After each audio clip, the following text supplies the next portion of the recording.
Ladies and gentlemen of the jury, we all lived through the 70s. The clothes, the music, the heartwarming but rarely amusing Ziggy cartoons. Now, later, who are we to look at these two fine young men and say, you there, I sit in judgment of you. Riddle me this. But there could be more to the case than meets the eye. Hadouken!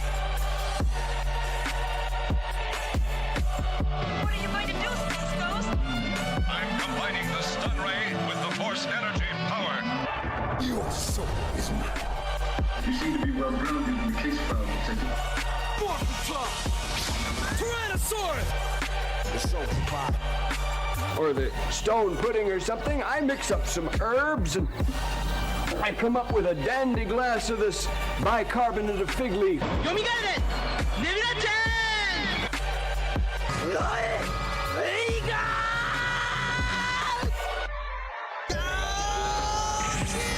Yoga Lane.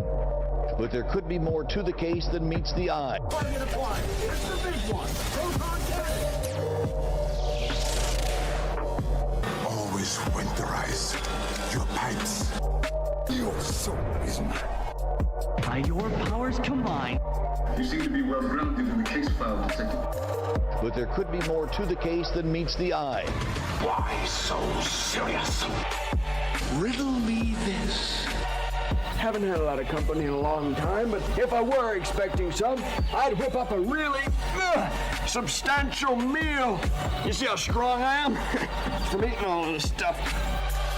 俺はスーパーベジータだ。Tyrannosaurus! Yoga Lane. Your soul is mine. But there could be more to the case than meets the eye. Hadouken! Target applied. It's the big one. Proton cannon.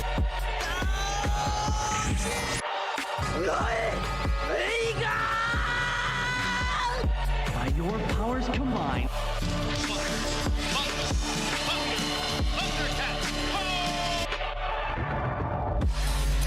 You seem to be well grounded in the case file, Detective. Yoga Lane. What are you going to do, Space Ghost? I'm combining the stun ray with the force energy power. But there could be more to the case than meets the eye. Your soul is mine. Riddle me this. The SoulProviderZ. Why so serious? Yomigaru! Nebula-chan! Tyrannosaurus! Always winterize your pipes. Ladies and gentlemen of the jury, we all lived through the 70s. The clothes, the music, the heartwarming but rarely amusing Ziggy cartoons. Now, later, who are we to look at these two fine young men and say, you there, I sit in judgment of you. Target applied. It's the big one. Proton cannon. Why so serious?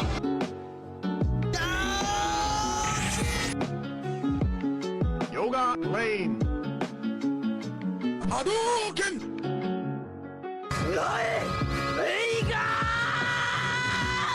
But there could be more to the case than meets the eye. Your soul is mine.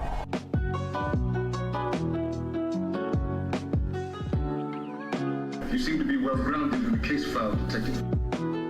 By your powers combined. Riddle me this. Thundercats! 俺はスーパーベジータだ。But there could be more to the case than meets the eye. Target applied. It's the big one. Proton cannon. What are you going to do, Space Ghost? I'm combining the stun ray with the force energy power.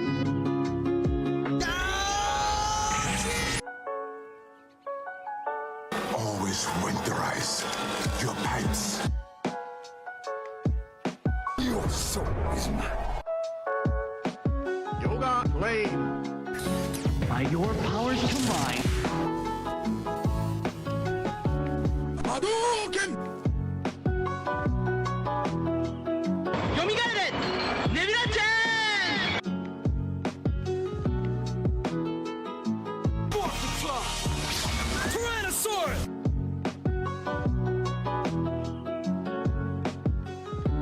Yoga lane. Why so serious? The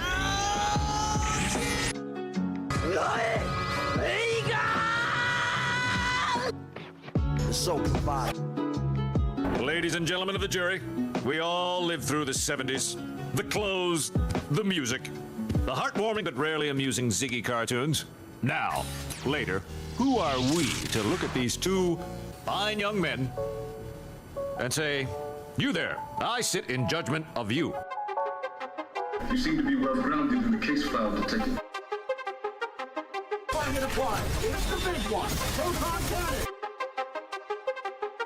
But there could be more to the case than meets the eye. Always winterize your pipes.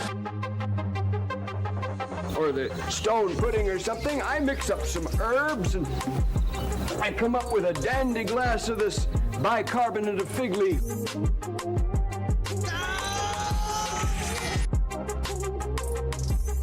Riddle me this. Your soul is mine. Yomigaret! Nebula-chan! By your powers combined, Hadouken!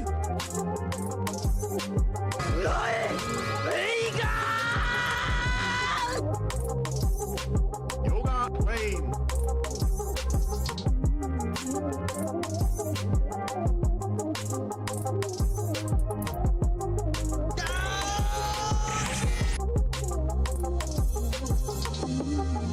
Why so serious? But there could be more to the case than meets the eye. 俺はスーパーベジータ。 Riddle me this. The SoulProvider. Target applied. It's the big one. Proton cannon. Your soul is mine.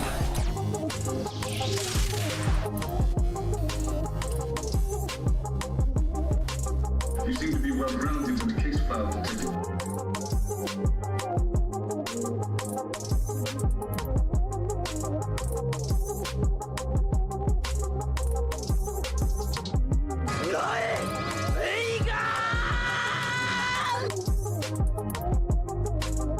Yomigaret! Nebula-chan! Why so serious? By your powers combined, What are you going to do, Space Ghost? I'm combining the stun ray with the force energy power.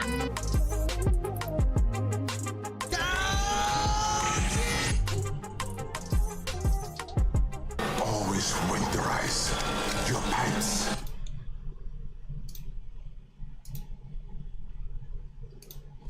Alrighty, welcome to episode 36 of Otaku Jump Podcast. I'm your host, Soul. If you missed the last episodes, you can check it out on the audio format. We got it on Spotify, Amazon Music, iHeartRadio, Anchor. You can check out those links in the description.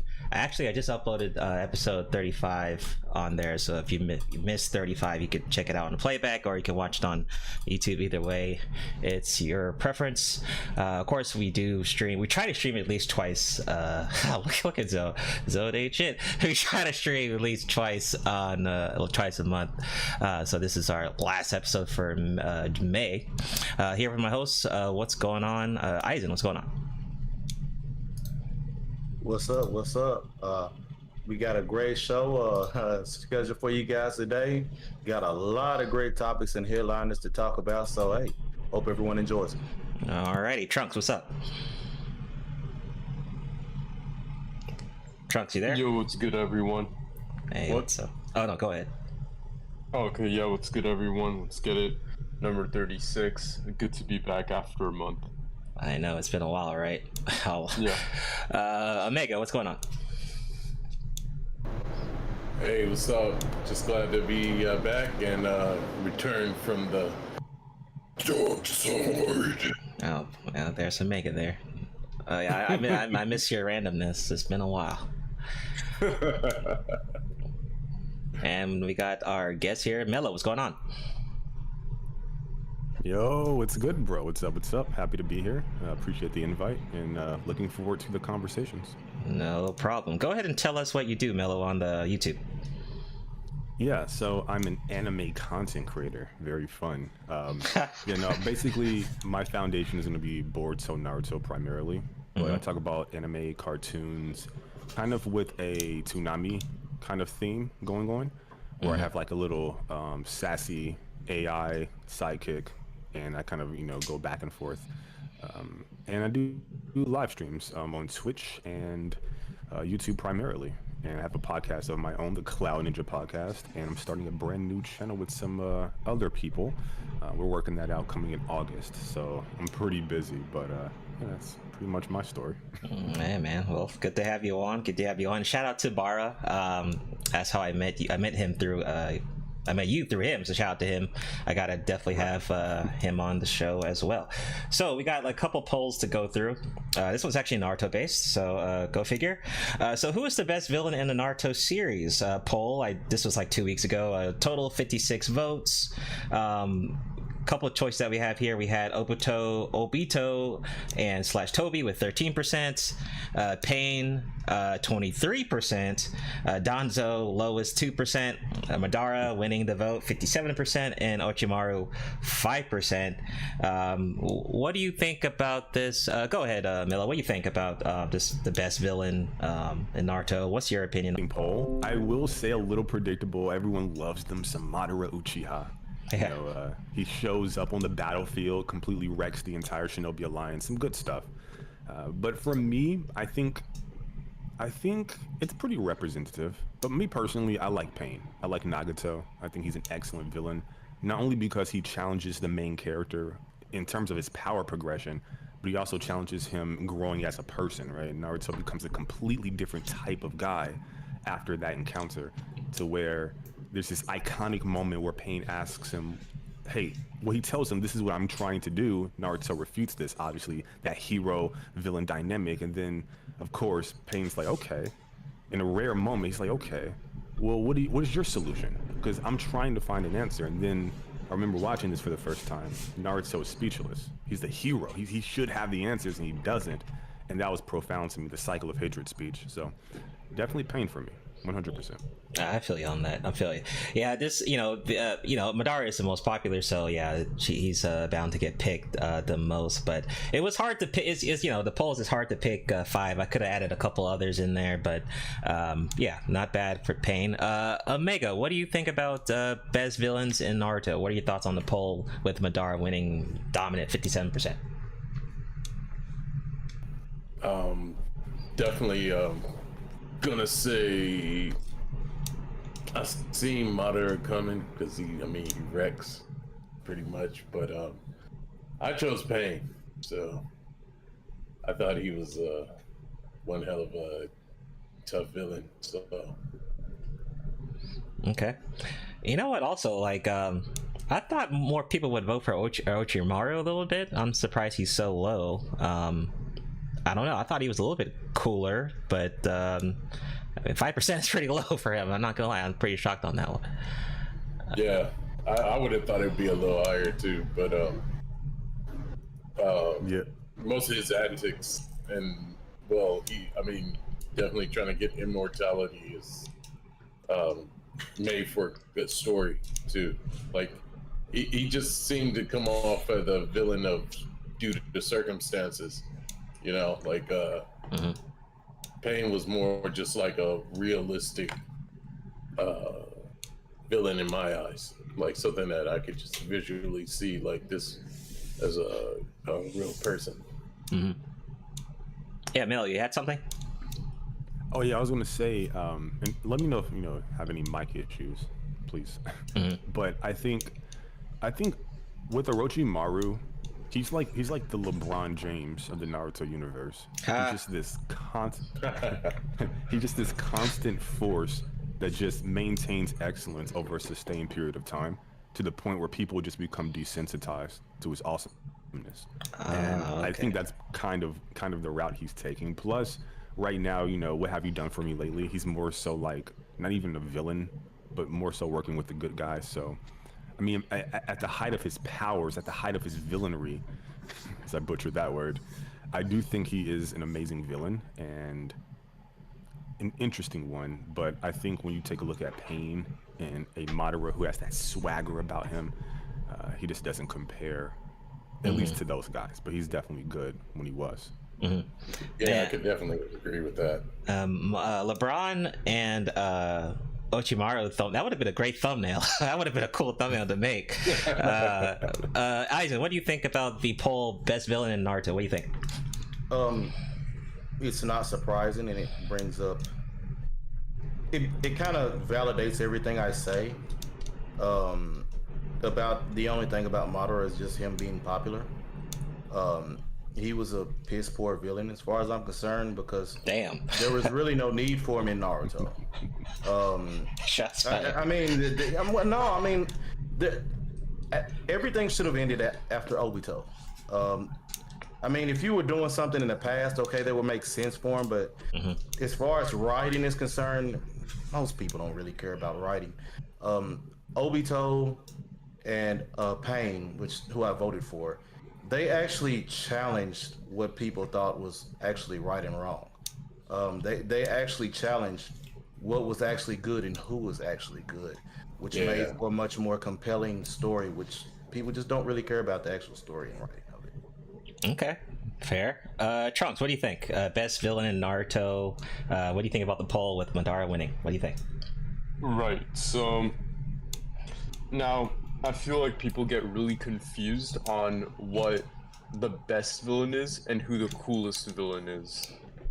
The coolest villain, without a doubt, unquestionably, is Madara Uchiha. The creepiest is Orochimaru.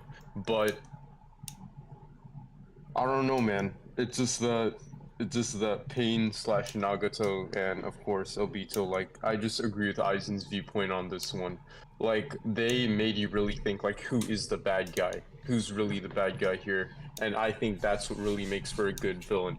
Like, I think that's the reason, not to bring it off topic, but I think that's why Thanos is a very popular villain as well. It's like a villain that's like polarizing, that divides people's ideologies in a sense. If you kind of get what I'm saying. Right, okay. But it's like, I don't know, other villains, like, well, that's why Danzo is just like the least popular. It's just further proves my point.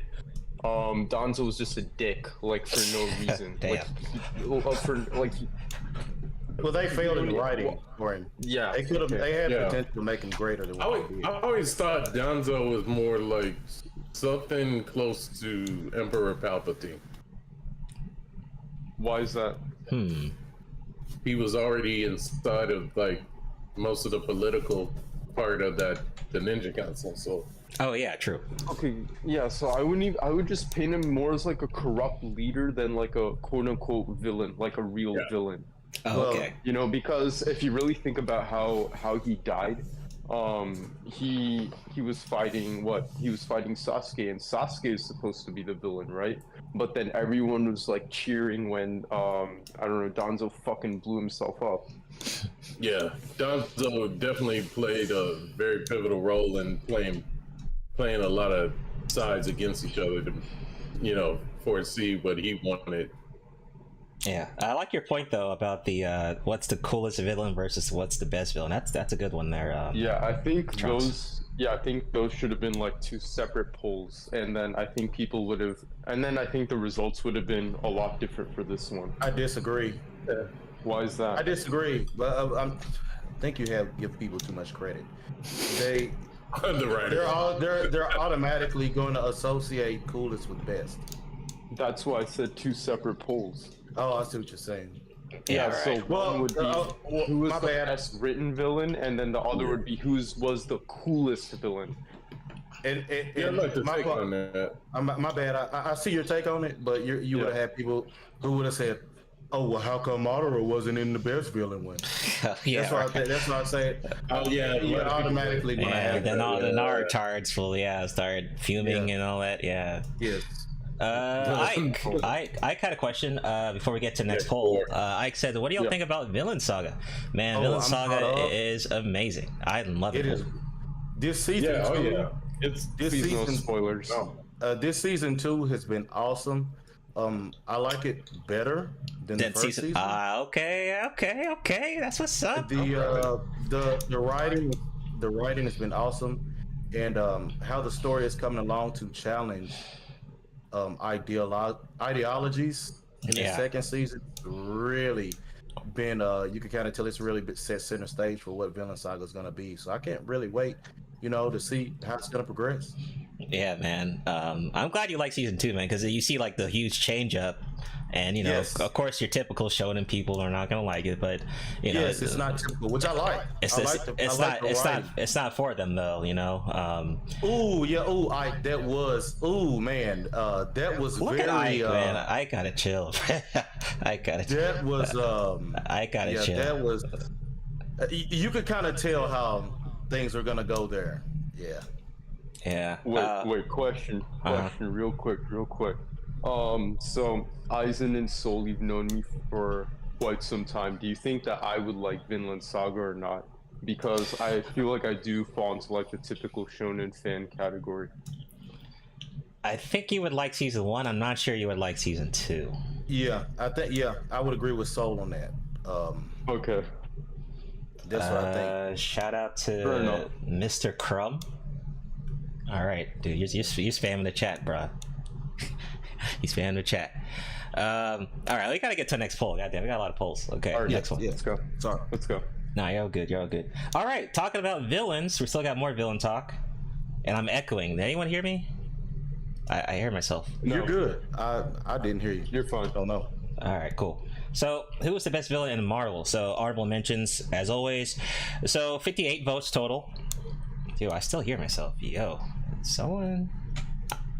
I don't know whose mic that is, but I'm echoing. Can't hear it on our end. Okay. Well, now I can. Actually, I'm hearing Aizen echo. Hello? Okay, I don't hear it anymore. Maybe it was Aizen. That was weird. Oh well, this if you can fix it, then no problem. But yeah, so 58 votes total on this one. We had Dr. Doom 69%. Killed it. Green Goblin 14%, Mephisto 2%, Galactus 12%, and 3% Red Skull. This one was kind of, it was hard to pick what villains to put on there. I'm a fan of Dr. Doom, so of course I voted for Doom.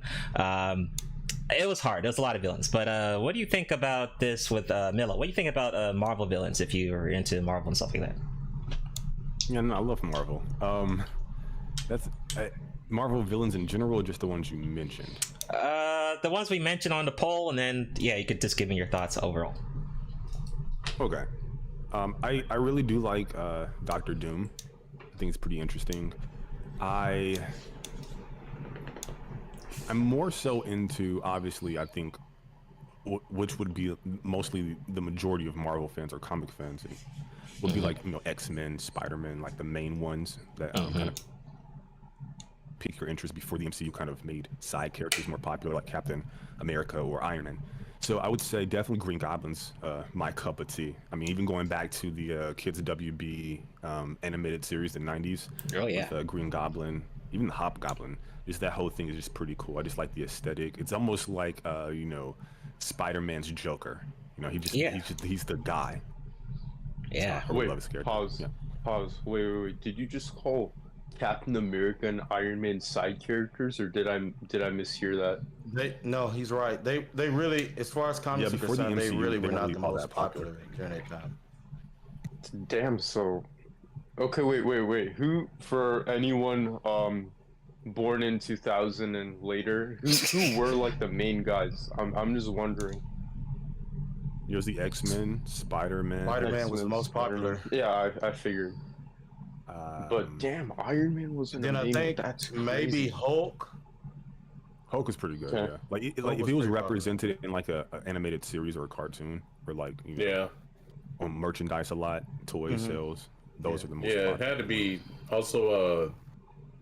You had Thor, Fantastic Four, Iron Man, Fantastic comics. So yeah, it's just something you got. Oh wow. Okay. Omega. Oh, and Ghost Rider. I almost left him out. Okay. But yeah, Omega, give me. Goblin's my guy. Oh, okay, got you. Omega, go ahead. Give me your thoughts on the villains. Go ahead. Yeah, so it was kind of tough pull because I think the villains that you chose are very historically sound. Like they play a major role within like the early stages of Marvel, but I have always gone with Mephisto, just for the sheer fact that a lot of stuff that transpires within Marvel has been manipulated by him behind the scenes, like even tragic events. So it's going to be very interesting that eventually, well, there's already kind of rumors out online that Mephisto might be the very next big bad villain that they're going to be going against, but it's going to play out where he's been manipulating all of these events for just, I believe the one solemn goal is to in a way get Peter Parker's soul. So I definitely went with Mephisto. Okay. He's very powerful. Only thing he has that he has the one thing that I always say that fucks Freddy Krueger over is if he can't get you in your dreams, but if you can pull him into reality, he's mortal. Like you can fuck him up. So like, but if you're in his realm, then you know pretty much shit out of luck. Okay, Eisen, what do you think? Best villains in Marvel. What do you think about the poll, or just who should have been added? Or you said Dr. Doom won, right? Yeah, Dr. Doom won 69%. Okay, and who? I couldn't remember who were the others because I did vote. We had Red Skull 3%, Galactus 12%, Mephisto 2%, and Green Goblin 14%. Doctor Doom. Who I think should have been added. Could have been in place of someone. The one thing I disagree with Mello about is Spider-Man's Joker. If you go back further, it's really always been Wilson Fisk. They changed it to where he was Daredevil's, but there's a reason why to me that Fisk was Spider-Man's real archenemy. If you know anything about any of the storylines, the whole criminal underworld, it's pretty neat and clean and tidy, and when Fisk is in control and when he's not in jail. But whenever he gets locked up, there is a power struggle. It gets messy. But whenever he's out, there is no messiness. It has a structure and an order to it, and for good reason. Fisk is very formidable, especially when it comes to Fisk is very intelligent, and he's pretty powerful enough, even though he's not as powerful as Spider-Man.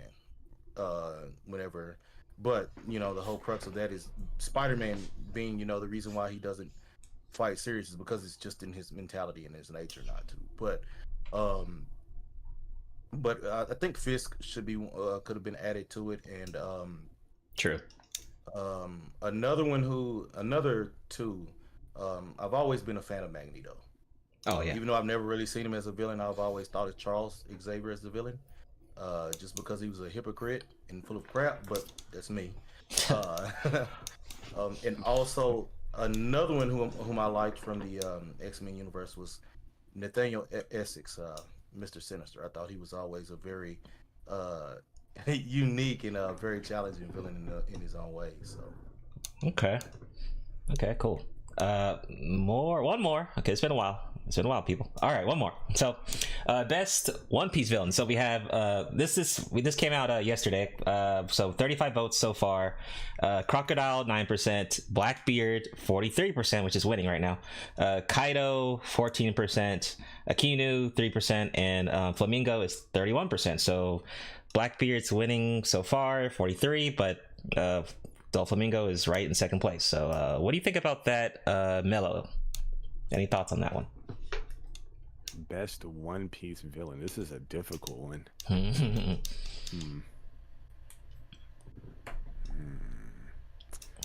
I would say.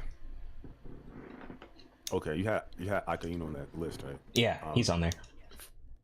I think he has major impact, but I feel like his prominence isn't consistent, so I can't really include him. And Kaido, it's a long arc, Wano. Yeah. Kaido is best villain though. No spoilers, please. That's tough, man. Yeah, That's a tough call. Yeah, I'm getting. See, I have the same problem with Blackbeard. Very prominent, but in terms of consistency, he's kind of, hey, we'll save him for later type of bit. So I'm taking him off as well. Kaido, I think, facilitates excellent power progression, but in terms of, see, it's difficult for One Piece because in Naruto, I would say, okay, well, pain pushes Naruto's power and emotional growth, but it's not the same for like Luffy because he already has. He pretty much is established emotionally and physically. He just adds on to that. Like he never needs the heart of the card speech. So I feel like the emotional bits that you would get would come from the side characters around him.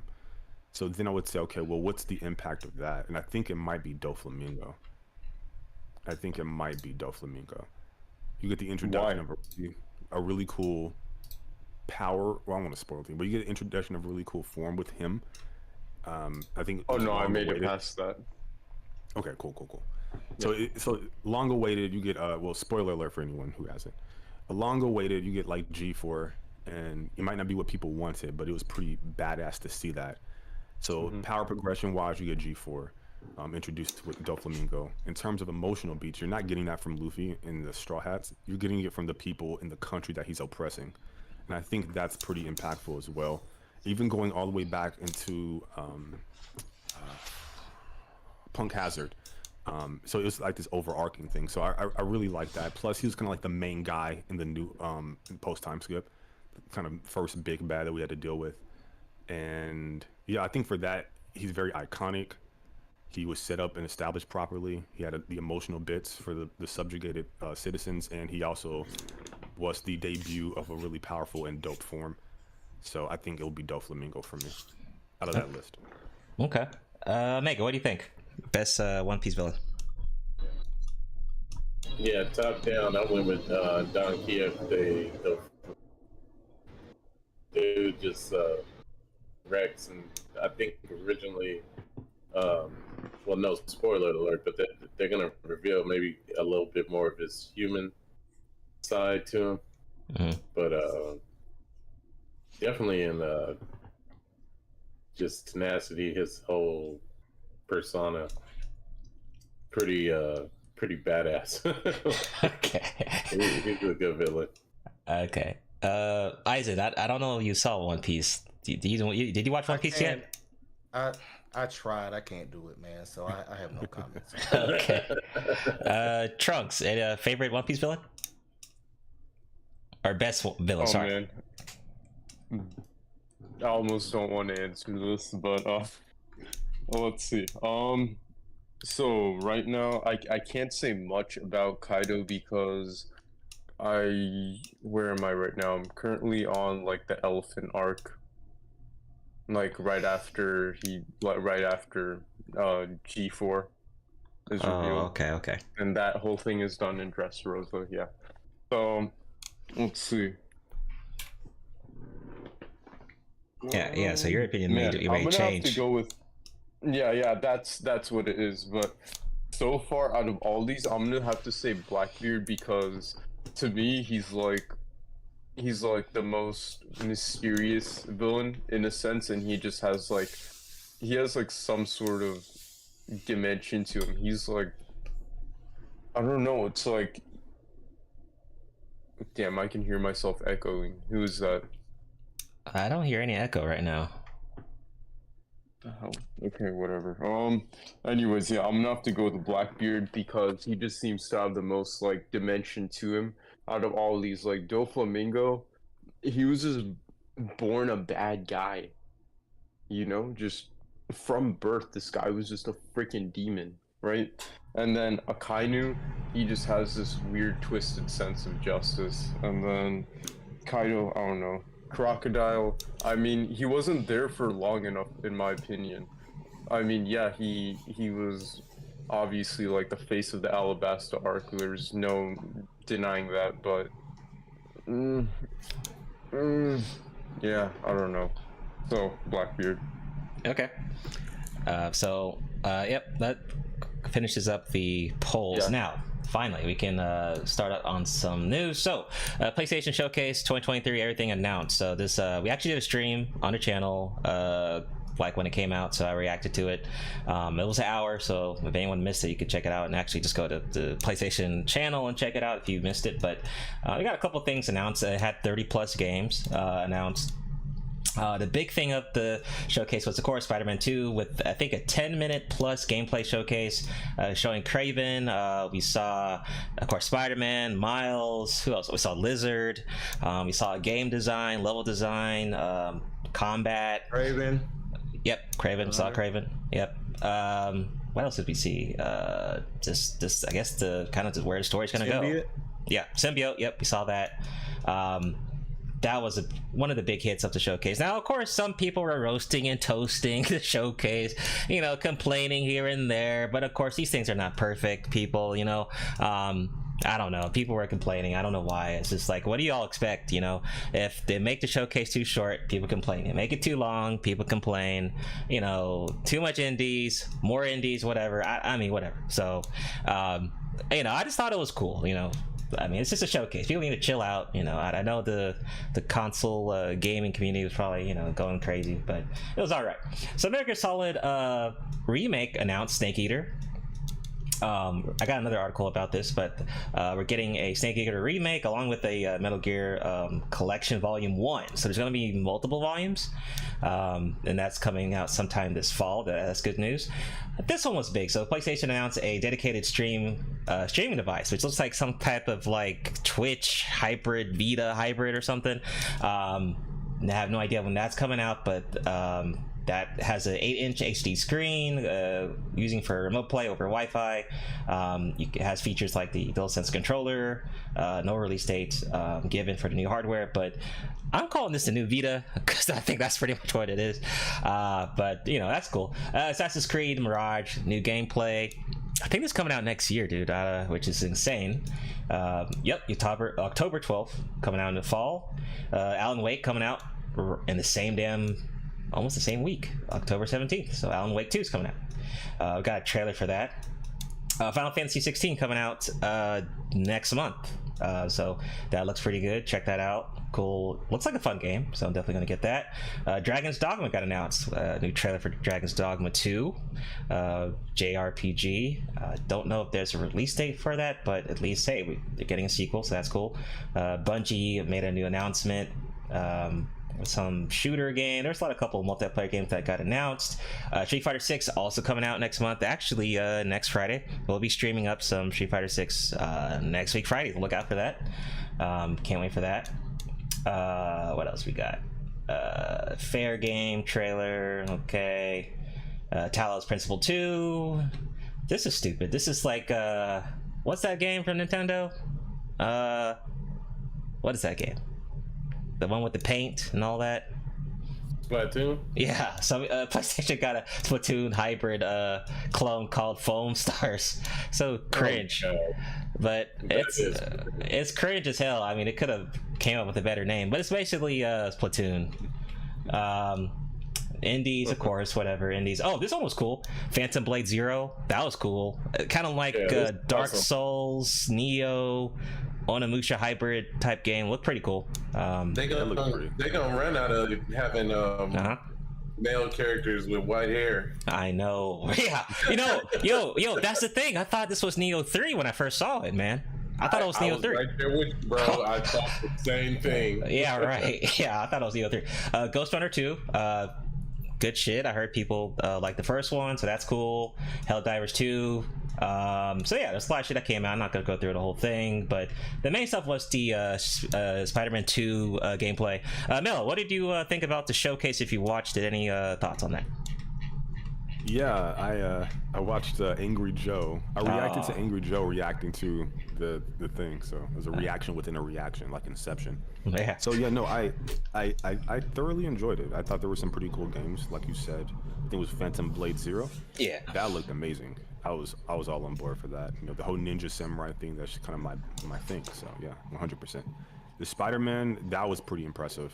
Although I didn't like the way the symbiote suit looked. It looked a little too shiny for me. The material looked a little off, but I like the aggressiveness I heard in the voice actor, the narration, and I'm a huge Ghost Spider-Gwen Stacy fan. It's my favorite Spider person.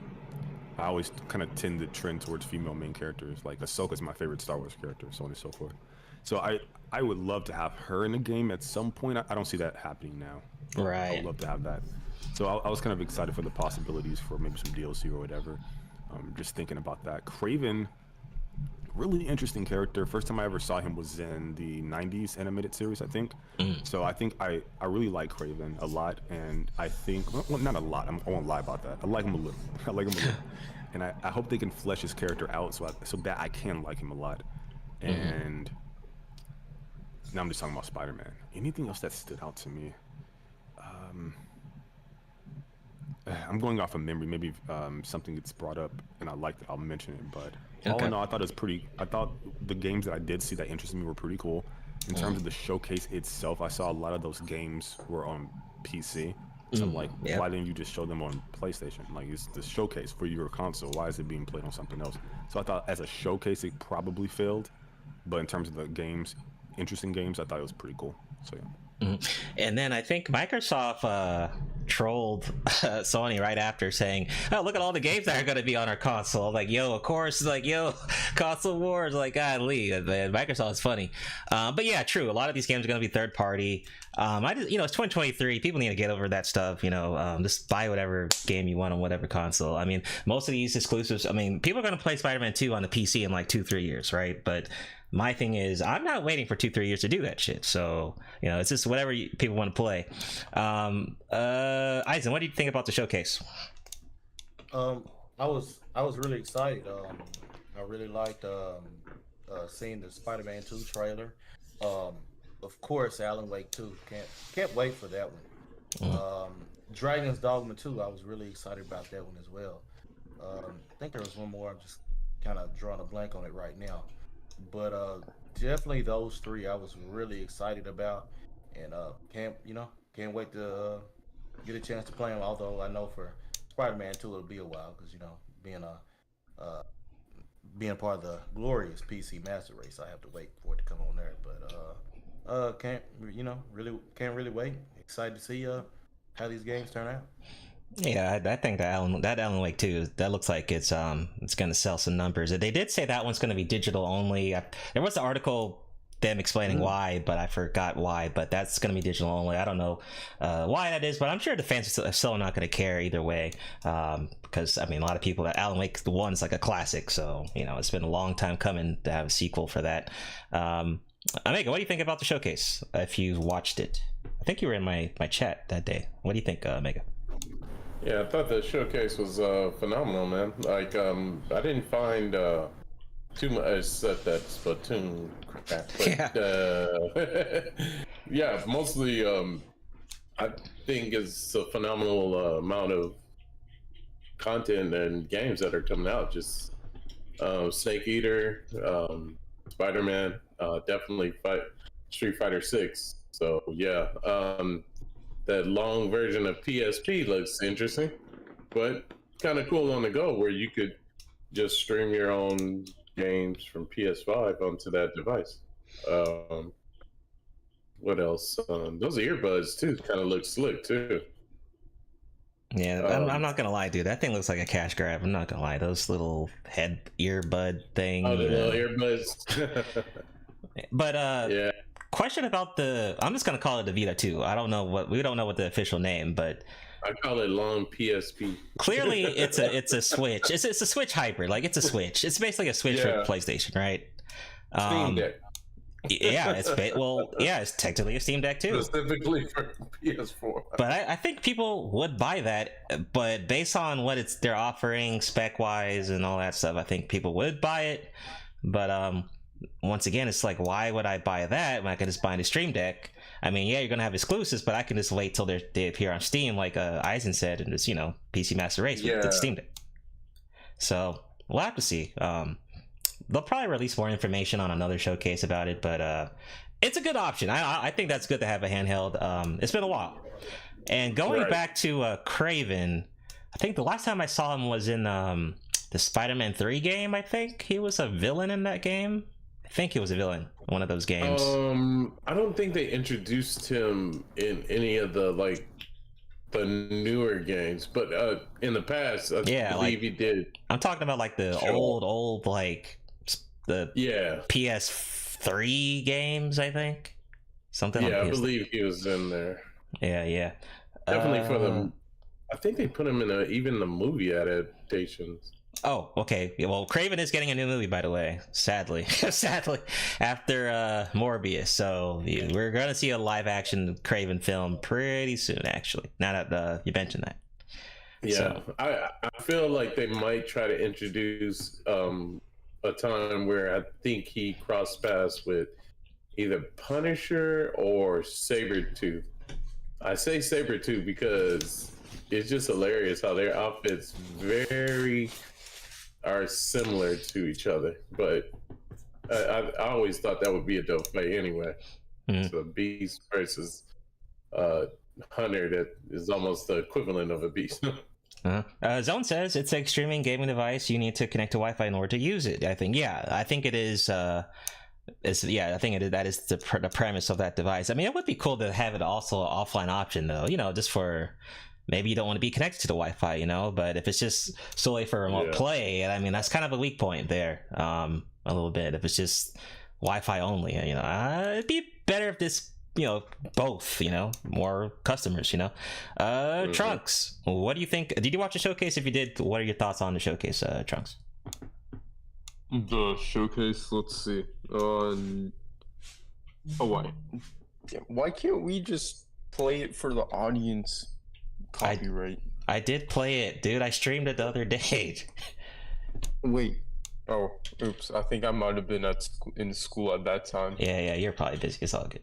Anyways, but no, I'll watch it after the stream. I don't think I can give any thoughts on this one, but okay. I'll watch it anyways, even though I don't have a PlayStation. Okay. All right. Moving right along. Let me get to the next article here. And also, be sure to like the video, share the stream. Hope it does help. Let me share this. Oh, go ahead, Eisen, with your Spider-Man article now that we're talking about it. Right. So basically, we have here's an article.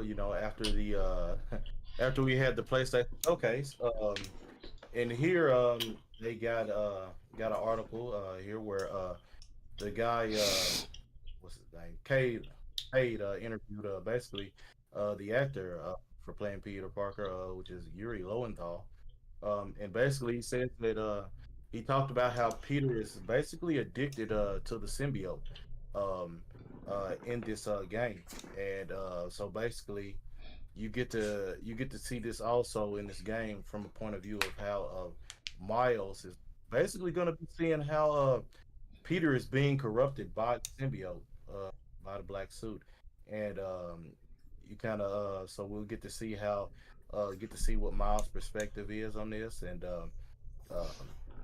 how how it's going to affect how he sees his mentor in this, and I guess how everyone gets to see how Peter's affected and being corrupted by the suit. I think it's pretty cool.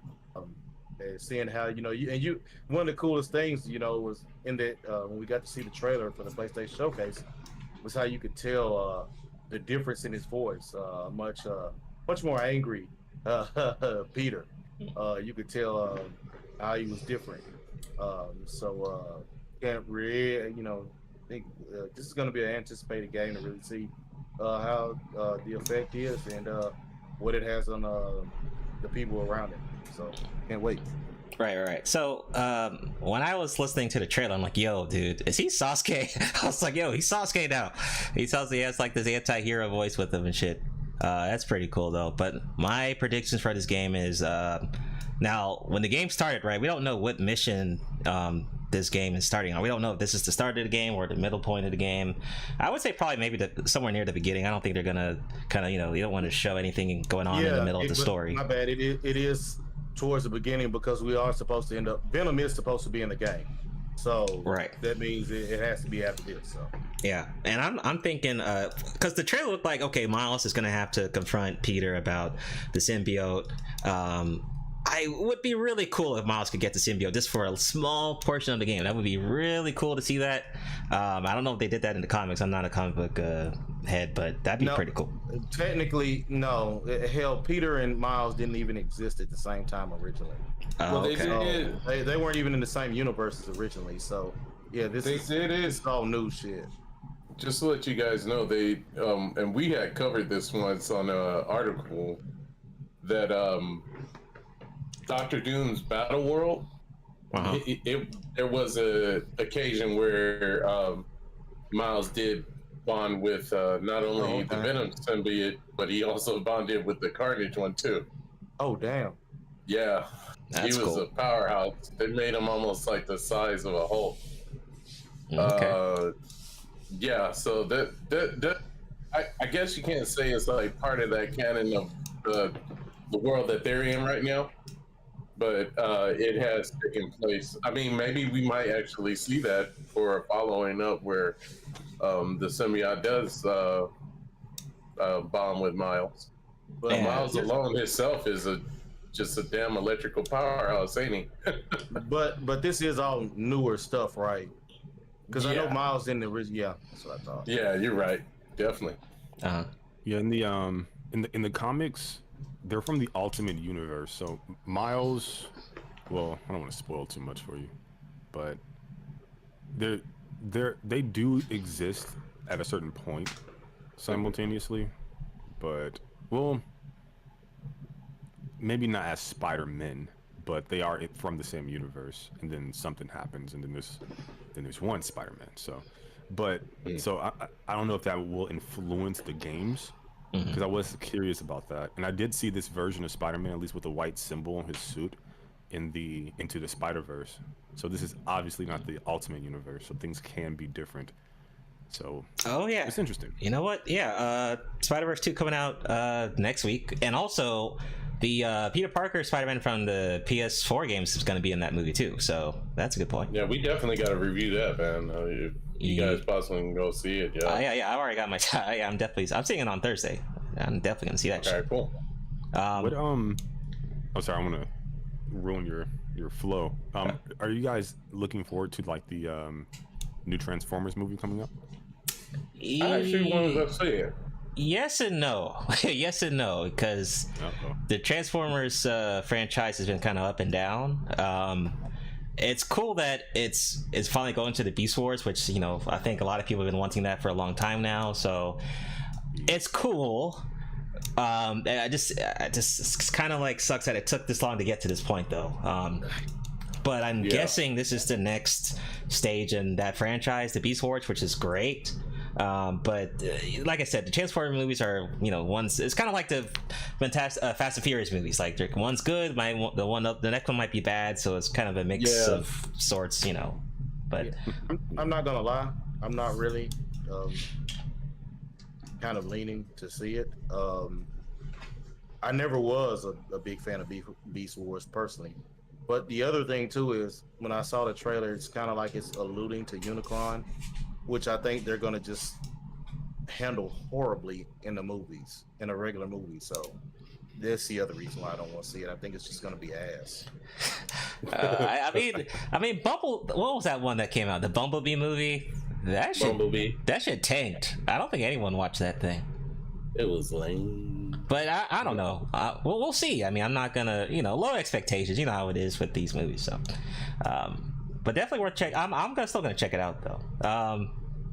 Who else? Trunks. Any thoughts on the Marvel Spider-Man 2 game? Anything? I know you didn't watch this showcase, so I'm just looking to ask you anyway. No, I'll pass on this one.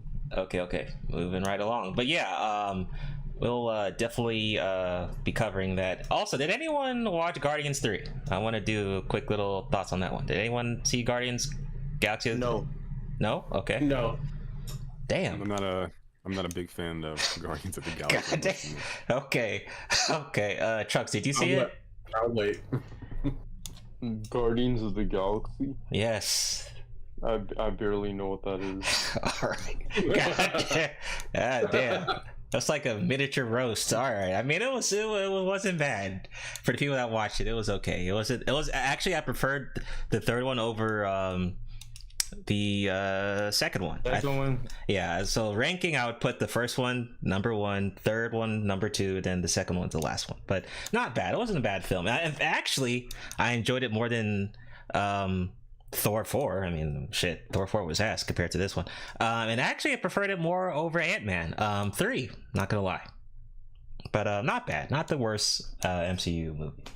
But yeah, let's keep moving along. I just wanted to get, since we're talking about Marvel. All right, so there is a new Tekken trailer that came out for Brian Fury. We're gonna go ahead and check this out live, fair use. I'm gonna also add the little thing here so the YouTube guys don't fucking kill me and shit. But let's check this out. All right, here we go.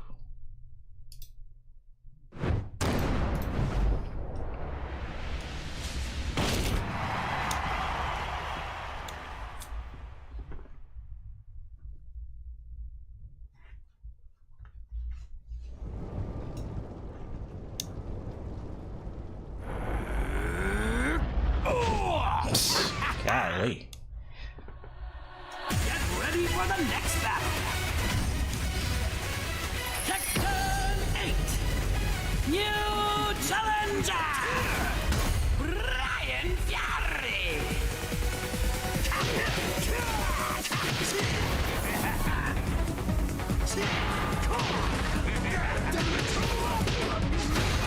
Damn.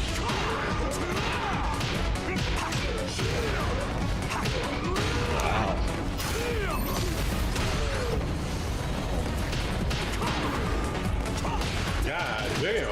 Yeah, man. It's a long ass combo. I'll let you taste the power of my fists.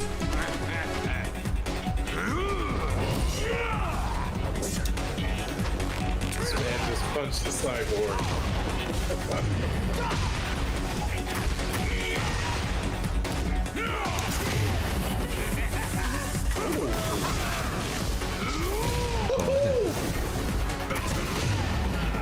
Damn.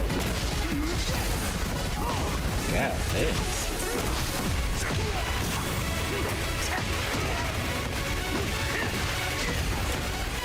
Yeah, they got monsters now.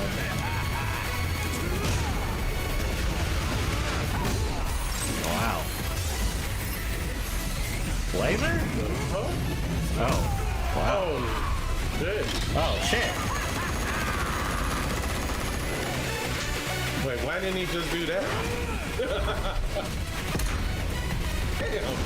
Wow. Okay, man. Brian looking good in Tekken 8. Fury. Damn. Yeah, nice. They might as well just give Brian his own single player game. Like, god damn. Man, yeah, that was pretty good. Tekken 8 That about was to be lit. intense. Didn't it seem like, okay, we already got launchers in that game, but it looked like it was a different launcher. Yeah, and then what was the point of the gun when you didn't even use it? I don't get that. But that's what blew me away. He did like kind of with his rage fury, but then he takes out a Gatling gun. Like it seemed like he just should have used the Gatling gun. Yeah, but yeah, Tekken 8 coming out this year along with all the other fighting games, so that shit looks good. I can't wait to play it and get my ass kicked. But moving right along. So Mortal Kombat 1 trailer turns Liu Kang into the god of the MK universe. So this came out earlier this month. So they're starting over. So Mortal Kombat is like doing a full like reboot, basically starting from number 1. So if you didn't check out the trailer, you definitely should. Came out a while ago. It looks like they're doing like a Marvel versus Capcom kind of thing with it, where like you have like cameo fighters that maybe they're like kind of like assist characters and stuff like that. I don't know. I mean, it looked cool, but you know, it wasn't really. It was more like a cinematic trailer, not really a gameplay trailer. So we have to wait later across the year to see if there's going to be more gameplay. But they did say if you pre-order, there will be a beta available. So I'm definitely looking forward to it. Now there was rumors that it was either going to be a Mortal Kombat game or some type of like Marvel DC game. I heard there was a rumor about that, but I guess we got Mortal Kombat competing with Street Fighter 6 this year, along with Fantasy Blue Rising versus Rising. I believe that's the game later at the end of the year. And then Street Fighter 6. So we got a lot going on with fighting games this year. Mello, any thoughts on Mortal Kombat 1?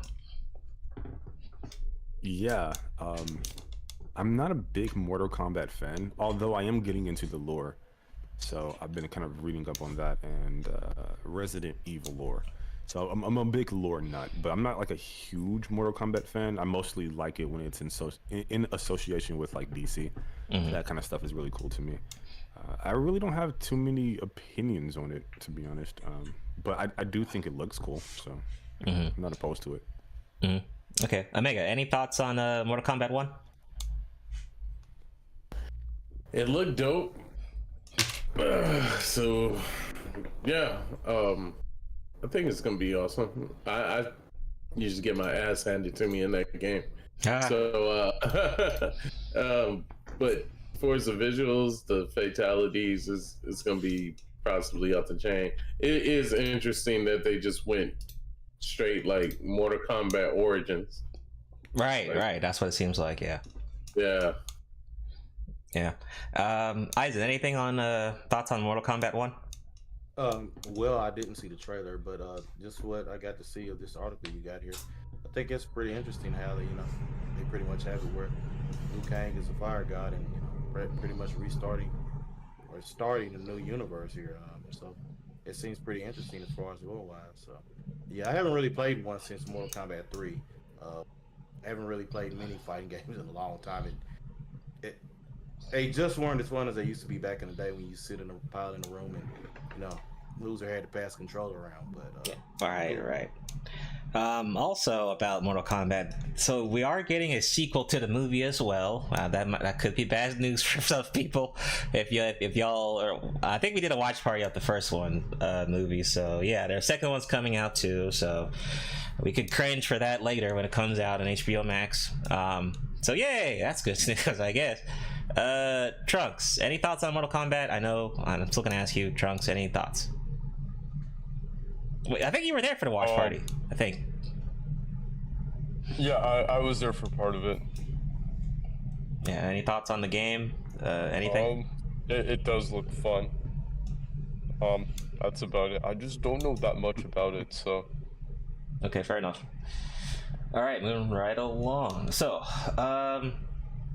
Eisen, you got the Bleach trailer here. Let's see if I can watch this, because I never have. Let me put this thing back here. So this is for the Blood War Part 2. Alright, let me see it. Here we go.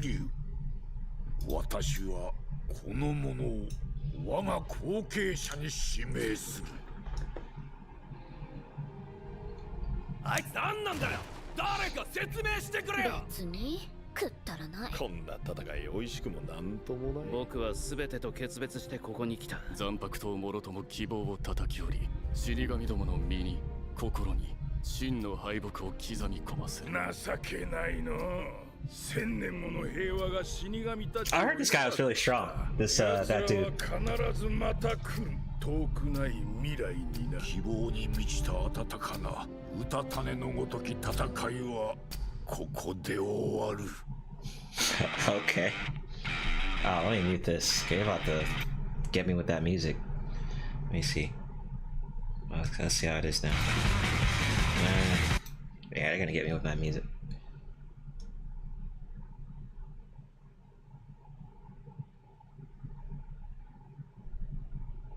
Oh, so it looks like everyone's back. Oh shit, you guys Bankai back.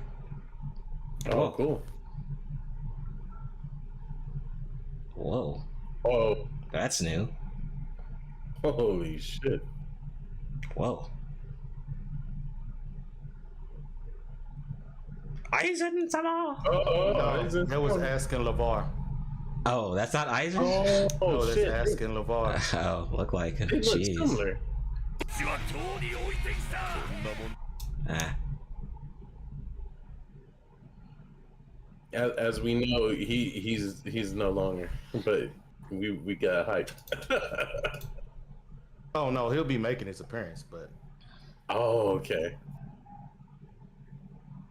Oh, cool. I like the little armor.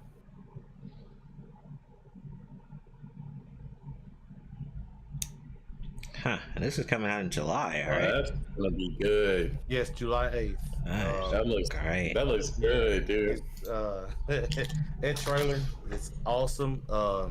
And Kubo does a lot to he, you know, as far as picking what band and what song he wants for his basically his intros and his outros.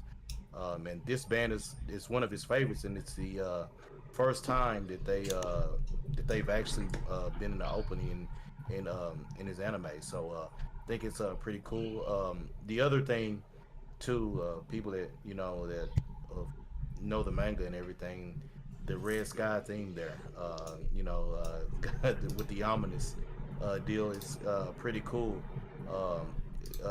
With the blood red, the blood red sky, I think it's setting the tone for how serious and how things are gonna kind of take off to another notch. Got to see characters like BG9, Kane Du, asking LeVar there, who y'all thought was Aizen, and now seeing Ishta. It's pretty interesting to see how things are, gonna unfold. I really can't wait to hear the voice actors for a lot of these characters. It's gonna be fun, and can't wait. Summer anime is gonna be kicking off, and I can't wait. Yeah, you know what? Yeah, because we got Bleach, and then right after, then we got what is it? Damn it! What's that other series that's gonna show in summer? I remember. Damn it! What's it? Well, I know for a fact it's gonna be Chainsaw Man, right? Nah, it's not Chainsaw Man. It's the other one. Was it Door. Was it Jujutsu Kaisen? Yeah, Jujutsu Kaisen. He said Door. But yeah, but yeah, that trailer looked pretty lit. Yeah, Bleach was hype when it came out at fall. Winter, fall, whatever. But yeah, it was pretty hype. Dude, so that shit. Well, I know it they're made me want to deliver. Watch the first season over again. That was awesome. Yeah, Bleach is extremely really rewatchable though. Like it really is though. Yeah. But I can't wait for that. Mello, any thoughts on Bleach coming out with this part 2? Yeah, no, I think the first one is pretty amazing. I mean that scene with what is her name with the blood Bankai? That Unohana, Retsu Unohana. Oh yeah, that was cool. That was pretty much the highlight for me. Like I said, I trend towards female characters, so like that was pretty peak for me. I would have liked to see more, of course, but so that was pretty dope. The art, the animation, just the nostalgic feel of everything. I will say I didn't like the remixes that they put on some of the old music, but that aside, I thought everything else was just peak, and it was short, sweet, to the point, and now we're coming back relatively quickly, and I'm looking forward to it. So this trailer looks absolutely fantastic, and I remember I was watching some like King of Lightning back. Well, I still like King of Lightning, but I was watching King of Lightning back then. I don't know if you guys know him, but he was talking about Bleach, and he was covering the manga. And I know some things, which I won't mention obviously, but I don't know a lot, so it's still gonna be new to me. So I'm looking forward to it. Yeah, I'm gonna tell you, Mello, you're gonna get some pretty exciting stuff in the form of Yororichi. So you're gonna have a chance to really see her. You're gonna get a chance to see all of her powers and how she utilizes them in this 1,000-Year Blood War arc. So that part's gonna be really cool. I'm really looking. I'm really so like I'm a big simp when it comes to this. My favorite female character is adult Nail. Okay. Yeah, you get to see her too. Yeah. So I'm looking forward to her and like a certain other character that hasn't been introduced yet, but I'm pretty sure people know this individual. So he's kind of like associated with her, if I remember correctly from the manga. So like I'm really looking forward to like those two being introduced. Those are some of my favorite characters. So there's a lot to be excited about here. It looks fantastic. Yeah, I'll be honest. Like I'm even more excited with Bleach than Demon Slayer. Honestly, I'm enjoying Demon Slayer, but I'm not like super excited like with Bleach. Man, it is what it is with that one. And yes, I do know King of Lightning. Me and him used to be in a collab group called Cloud Village back in the day. So shout out to King of Lightning, Uber, Kari, all those OGs. Man, Yeah, I think Bard told me about it. 'Cause like him and my other co-host on our podcast, they named the podcast the Cloud Ninja Podcast. And I didn't want to niche us down to like Naruto, Boruto stuff, so we can talk about other things. right. He mentioned that. Yeah, I think he mentioned that before in the past. So yeah, man, pretty interesting. Definitely. Realm Anime, what's going on, man? He says, Sup Soul, seems like all the fighting games turning into a juggle fest. Yeah, I mean, I get what you're saying, especially like a game like DNF Duel. DNF Duel was sick, that's definitely a juggle fest right there. I mean, you could get knocked out in one combo with that shit. But Street Fighter 6, not really. But we'll find out. Really. We'll find out on Friday though when we play it. But not really a juggle fest. I think it's gonna be more wall bounce fest. Like because we got the wall bounce and that what's that green stuff called? I forgot what the damn tech is called in the game. Like it's like a counter system, right? It's like something like rush, drive rush. Yeah, that's it, drive rush. Yeah, that thing is super important in that game. But yeah, we're gonna test that out. Yeah, because you can actually exhaust your character now. Yeah, the rush meter or something meter, a new meter and shit. That's gonna be fun. Mega, you getting that on Friday? With the Street Fighter 6? Yeah, I plan to. Yeah, if nothing comes up, that's the only reason I'm getting a PS5. All right, but we gotta do some matches then, for real. Definitely. What else? Zone says Demon Slayer. What's that? That's funny. Trunks, any thoughts on the Bleach part 2 coming out in summer? Man, excited for all the Bleach fans out there. That's all I gotta say. Wait, you're excited for the fans? How about you? Are you excited for Bleach? Man, I kind of fell off after. I think I was like, damn, on the 300th episode or something. Okay, you didn't like it? No. Damn, that's cold. At least he's honest about it. Yeah, he honest though. I like that. Yeah, we keep it honest on the Taco Jump. I tried. I don't know why, but it was just. I guess it was just like Ichigo's character. I'm sorry. I feel you. All right, man. Go ahead. I kind of understand how you feel about that. I think for me, Bleach is a really interesting series. I think maybe the Soul Society stuff and a little bit after that, that's like there's about like 3 arcs that I like, and everything else is kind of I take it or leave it. And then there's like the 1,000-Year Blood War. So I completely understand. And Ichigo can be a little dry. And then I remember that's what I meant. That's what I meant. Yu Yu Hakusho. Like, what is this? But wait, what's a ripoff of Yu Yu Hakusho? Yeah, when I first saw this, so I think it was like Adult Swim or something. I don't know when I first saw Bleach, but I remember thinking it was like a ripoff of Yu Yu Hakusho. It's nothing like Yu Yu Hakusho. No, it's not. It's not at all. Because it's far more. There's far more character growth in it. I like Yu Yu Hakusho, but The writing didn't really hit until really Dark Tournament, to be honest. Yu Yu Hakusho was more fun, where Bleach, to me, it really challenges your ideologies. You have characters that challenge what is right, what's good, what's bad, along with other, interesting and crazy characters in there as well. So. You think Bleach has more depth, emotionally, or just emotionally, mentally? Than Yu Yu Hakusho. Yes. I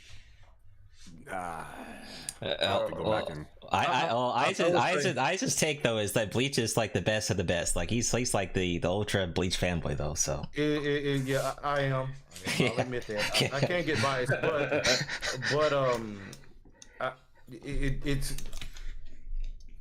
that's why I said until the Dark Tournament, where everything kind of with Yu Yu Hakusho, you had no real challenging of anything until it got to the younger Tagoro brother and why he was doing what he was doing, and everything came out about the humans. That's what I'm saying. It's nothing. It was just fun.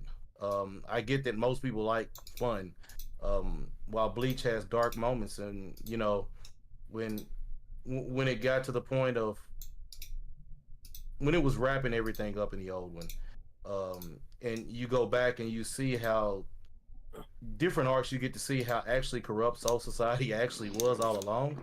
And for me, it's kind of like, I get why Aizen wanted to kind of get rid of everything. As far as spoilers go.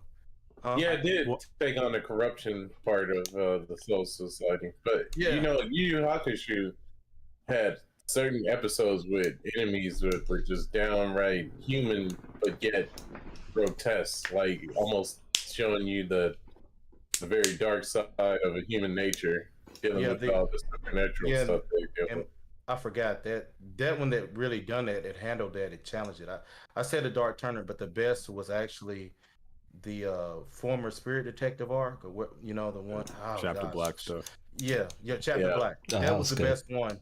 That was by far the best arc they ever had in Yu Yu Hakusho. That was the only thing that challenged. Correct me if I'm wrong or right, but didn't they have the situation where there was an episode with a doctor and he did like some real shady ass shit? Like I forget. Yeah. What I think you're talking about the psychics. Yeah. That was a tough episode. That's the thing about Yu Yu Hakusho. I mean, Bleach definitely has its moments of depth. I won't deny that, but I think Yu Yu Hakusho really touches in, like you said, like the humanity of it all. And in some ways, it seems very grounded in that sense. And I mean, even going back to like the first little arc when Yusuke's like this kid who's like an asshole on the surface, but you understand he has like these abandonment issues or whatever. He's seeking attention, and when something happens to him, and he gets to see the reaction of the people around him when he's gone. And like this guy, he bullies or fights Kuwabara. He just has that emotional outburst at a certain event surrounding him, and you see his mother's reaction. He finally understands like people do care about me. Like just, I think what's that 10 episodes in, just like that complete understanding like the complexities of a it was very good, and then it just got better from there. I agree. I get it where you're going there. I mean my bad.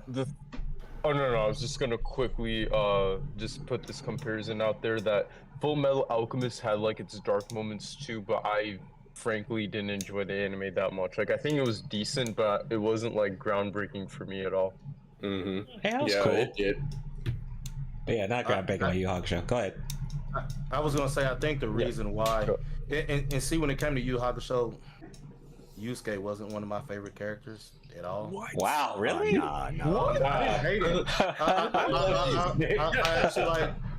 I actually liked Yoko Kurama. Okay. I'm gonna be honest. Anything with that has a goofy main character, I just wait. How is he goofy? He's not goofy. He was kind of a goofball. Even wait, hold on. Even tried to be serious, but he was kind of aloof. Like he was a dimwit. Okay, wait. Teacher even called him a dimwit. So wait, are you He trying did to say some wild shit though? I remember there was. Wait, you said Goofy though. Are you trying to put him under the same category as Goku? No, not Goku. Not that Goofy. No, because Yusuke's more like a bad kid who's not bad all the time, but kind of like he kind of is. Yes, but he's still a dimwit. He said some wild shit too. I don't care if he's a baby. Yeah, he was young as fuck. Girl, he said, and to give him credit, they did have him kind of grow late at the end. Yeah, he was. That's why I give him an edge above Goku. Yeah. But typically, your goofy characters, I just don't like goofy dimwits, man. Wait. But wasn't Kuwabara more of a goofy character than Yusuke? Even he had growth. Oh yeah, but he was more goofy though than Yusuke. Yeah. He was dumb too. So, but even he grew before Yusuke. Yeah, he was roasted all the way. Go ahead, Nella. Yeah. Oh my bad. No, it's fine. I'm loving the conversation. So Yusuke is my favorite shonen protagonist in history. Like, cool. I will preference this by saying North American dub. Okay, there's some dub where they call him Eugene. I don't know what that is. What the fuck? Eugene? They call that brother Eugene. I couldn't. But that's crazy. They gave him like the main, like the what is that like if he was in Stephen King, like. That's so wrong. I don't know how you translate Yusuke. I know Ryuga translates to Reginald, which is wow. No offense to somebody here's name is Reggie. I apologize, but Jesus. We just lost a Reginald subscriber. All the Eugenes and the Reginald just dipped. Names in history. But like, okay, so like he's definitely I would say he's like kind of feisty.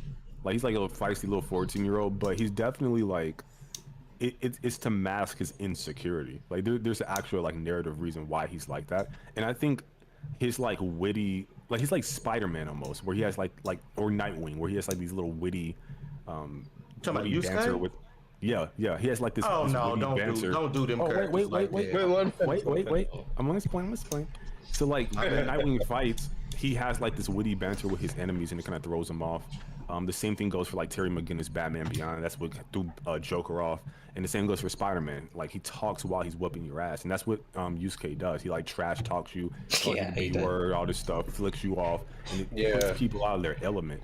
And but also that behavior is to mask his insecurities, which Genkai, his master, mentions as well. Yeah. So I think it's like the struggle of this 14-year-old child who has these abandonment issues, and he's trying to like figure his place in the world. There's some depth there, but I think it's because of his wit and the excellent performance of, I think, Justin Cook, the North American voice actor. He does like Raditz and stuff from Dragon Ball, Funimation dub. The delivery, everything just comes together flawlessly for me to just have this perfect character of like it's very complex but also very fun. He's just the heart of the series, so I love him. Well, I give you that. He is the heart of the series, but and compare him to Ichigo. We can't say he's witty. Does he give comedic jokes? Okay, yes, to throw him. No, his one-liners are brilliant. But I used to think his one-liners were hilarious, but he's funny. He's comedic. But there's intelligence. There's a level of like comedic intelligence, like IQ that you have to have. Anybody can just spew out jokes they think is funny, but the timing of it, just the writers who wrote the North American dub in particular. I don't know how this translates into Japanese, but the writing in the North American dub is just brilliant. I watched the show so many times. Maybe go back and check it out. Some of his funnier moments on YouTube compilations. It's brilliant, bro. Like it's what I'm getting at is that comedic wit and actual wit are two different things. That's why I'm saying, for me, as far as I'm concerned, witty is the most accurate adjective. Look, straight up, we can kill this right now by hearing him say, I don't care if it's a baby, if it's a grandma, if it's a daughter, I'll knock it out. I don't remember him saying that, but that does sound like something he would say, and that is absolutely hilarious for obvious reasons. right? Yeah. But then also like he won't do that because he's just he's really not built that way. But I do think like when I say he's witty, obviously that's in relationship to these behavioral characteristics that he's demonstrating. He's not like overall intelligence. I'm not saying he's like a mathematician, but I am saying like his ability to throw off his enemies. Obviously he's a combat genius, which is a trope for, you know, like Goku's a combat genius, but he's not like busting out the calculator doing math or whatever. So he's a genius in that aspect. But also, like I said, like his ability to just come up with, like, I think he was fighting like the doctor that you said. He's like, I'm writing, I'm gonna quote it wrong, but he's like, I'm writing a help manual for villains, or I'm not even gonna try to attempt it, but the writing in the North American dub is brilliant. The voice actor delivered it brilliantly, and it just comes off as the character's pretty damn witty when it comes to his comedic timing. I think it's great, man. But if we're comparing Yu Yu Hakusho to Bleach, and the main characters, I don't think Ichigo even sniffs. I don't think he comes anywhere close. Nah, he doesn't. Yeah, that's where I disagree. Just because of he always gives a big brother vibe though. Yeah, Ichigo is. He's a little boring. He's a little stale. The balls to go into Soul Society. Yeah. Aizen, man. Aizen with the hard defense, dude. This hard defense is insane. Yeah. Hey, look, the balls to go in there with people, with individuals that are hardened killers, and to tell them, no, I'm not letting you get away with this shit. To challenge it, they challenge their whole ideologies. Yeah. Show how fucked up their whole way of life and system is. This corrupted old tradition, and show that they're the problem, and then later on at the end of it, to go there again and tell, hey, look, I know y'all had a problem with this dude, but he's one of me, so I'm taking him with me. I really don't see Yusuke pushing the envelope like that. Oh, I can give you an example of him doing that. So, during I think it's the Three Kings saga, the final arc. Yes. Right. These like Ryzen, Yomi, yeah, I know. And so basically they have like this established like political system for power in that in the demon world, and he completely turns that and flips it on its head. He like flicks off the 1,000+ year establishment. So from that perspective, this 14-year-old child, or 15 at the time, comes in, completely turns everything on his head, completely changes the perspectives of all these like badass, powerful planetary demons. And I think that's comparable to what Yusuke did. I mean, Ichigo did on like a fundamental level. But then it's also like, is it ballsy or is it just ignorance? Like they just don't know exactly what's happening when it comes to like the structure of things. Like there's a difference between being told something and lived experience. You can tell Ichigo, hey, these guys are like powerful and blah blah blah, but until he got like 1v1 versus Kenpachi, he started sweating, or even Ikaku, like until he fought those people and saw how nasty they were and good, he really didn't have any conception of it. So before he got there, he was acting on pure bravado and hubris. Youthful bravado. Well, no, so, that's where I disagree. It wasn't bravado. It was actually his desire to help a friend who changed his whole world and gave him purpose. That can manifest itself through that as well. I think one of the things is the difference between him and Yusuke's actions is when Yusuke went to the demon world and did all that. Actually, his challenge played into their nature. Whereas,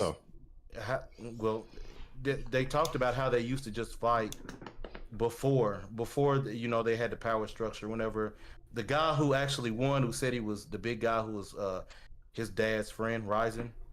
Yeah. He talked about how they used to fight and do things. It was fun. It was how they did things back then, before that whole power struggle came, and you ended up having it. In a way, it almost went back to the way things were before, but I will admit the nature of it and the reason for it was less bloodlust and more of an acceptance of fun. The whole fighting aspect was fun for them, but it went back to it. He basically brought them back to their nature. But you know what the problem with that would be? is because you're viewing it from their perspective, but you have to view it from Yusuke's. Because like you said, he told him that. So at the time of doing it, Yusuke would not have known about it. Yeah, I'm not disagreeing that he wouldn't have known about it. I don't think he would have even understood it, to be honest. Yeah, so I think it goes to the point that you brought up about Ichigo not understanding Soul Society. But even though still he was right in his challenge to Soul Society. Which I mean, the reason why I don't even see Aizen as a villain, but my bad. No, it's fine. I just think, yeah, like maybe Yusuke played into like their nature, because like they're monsters, but he brought that element of humanity to shift like these demonic monsters over to doing something more human-like, which could be argued the whole series is showing how monstrous humans are. So maybe it just turns out to be something that different. I will agree with. That I agree with. I agree with that, definitely. Yeah. But, I agree with that. Just to kind of close it out, I think when it comes to like what Yusuke did, you have to view it from Yusuke's perspective and Yusuke's perspective alone, because we're trying to give them accolades based upon their actions. So it's their actions, not what the other people think or do. So is it ballsy for Ichigo to show up to Soul Society and wreak havoc? I mean, I guess that is youthful exuberance or whatever the case may be, but I don't think it's anything that Yusuke didn't do. And based upon their perspectives, I think it was pretty comparable. But yeah, this is my opinion. Yeah. All right, man. Woo, man. I was doing. My bad. I was enjoying that hard defense, but then Melo came in with an offense. I was cool. All right, but I came with offense too. We both did. Yeah, but we're gonna do a quick commercial break, and then I'll get to your question around anime. I didn't forget it. We'll answer your question as soon as we come back. So quick commercial break, 2-3 minutes, get a drink of water, something, popcorn, use the bathroom, and flush or whatever. But 2-3 minutes, and we'll be right back. Yeah, hopefully you would flush. All right, we'll be right back.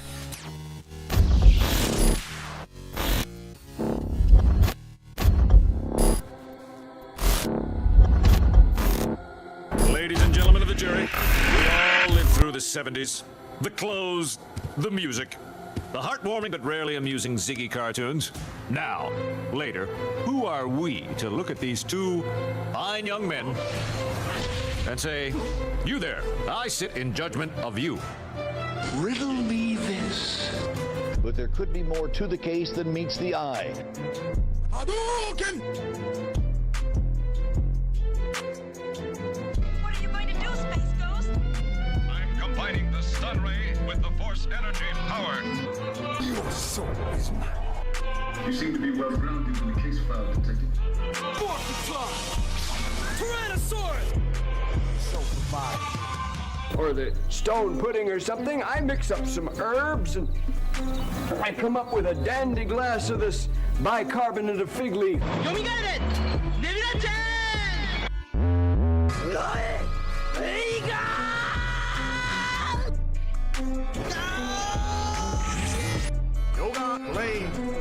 But there could be more to the case than meets the eye.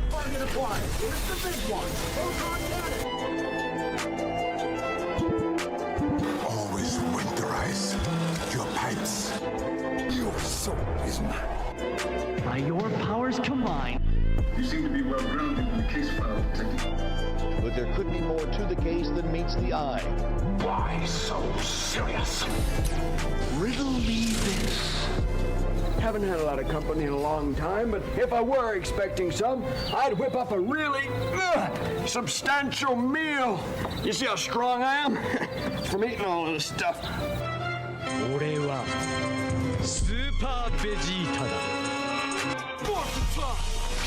Tyrannosaurus! Yoga Rain. Your soul is mine.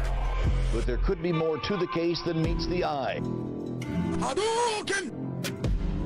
Target acquired. Here's the big one. Proton cannon.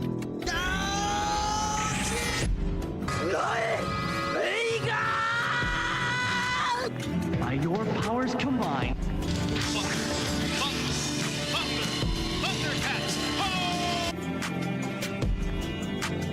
You seem to be well grounded in the case file, Detective. Yoga plane. What are you going to do, Space Ghost? I'm combining the stun ray with the force energy power. But there could be more to the case than meets the eye. Your soul is mine. Riddle me this. SoulProvider. Why so serious? Yomigare! Nebula-chan! Tyrannosaurus! Always winterize your pipes. Ladies and gentlemen of the jury, we all lived through the 70s. The clothes, the music, the heartwarming but rarely amusing Ziggy cartoons. Now, later, who are we to look at these two fine young men and say, you there, I sit in judgment of you.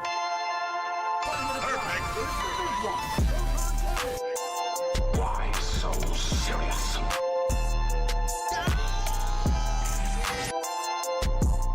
Yoga plane. Hadouken!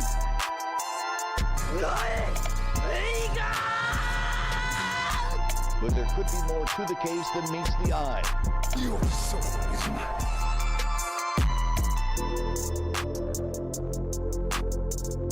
You seem to be well grounded in the case file, Detective. By your powers combined. Riddle me this.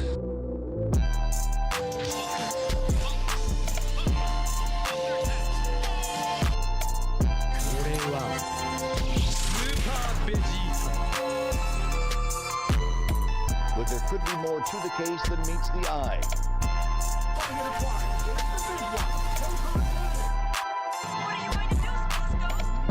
I'm combining the stun ray with the force energy power.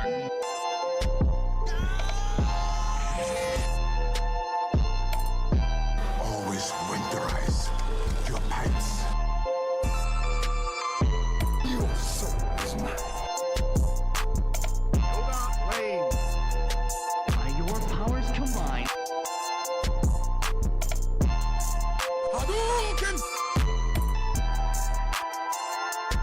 Yomigare! Nebula-chan!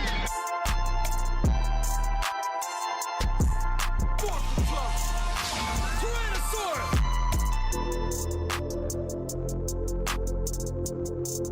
Yoga plane. Why so serious?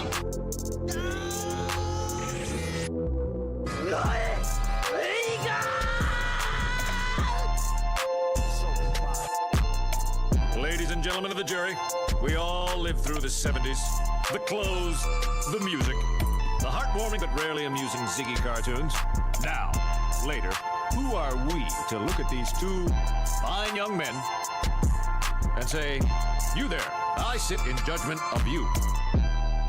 You seem to be well grounded in the case file, Detective.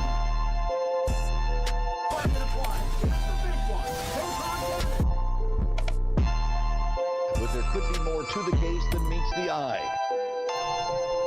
Always winterize your pipes. Or the stone pudding or something. I mix up some herbs and...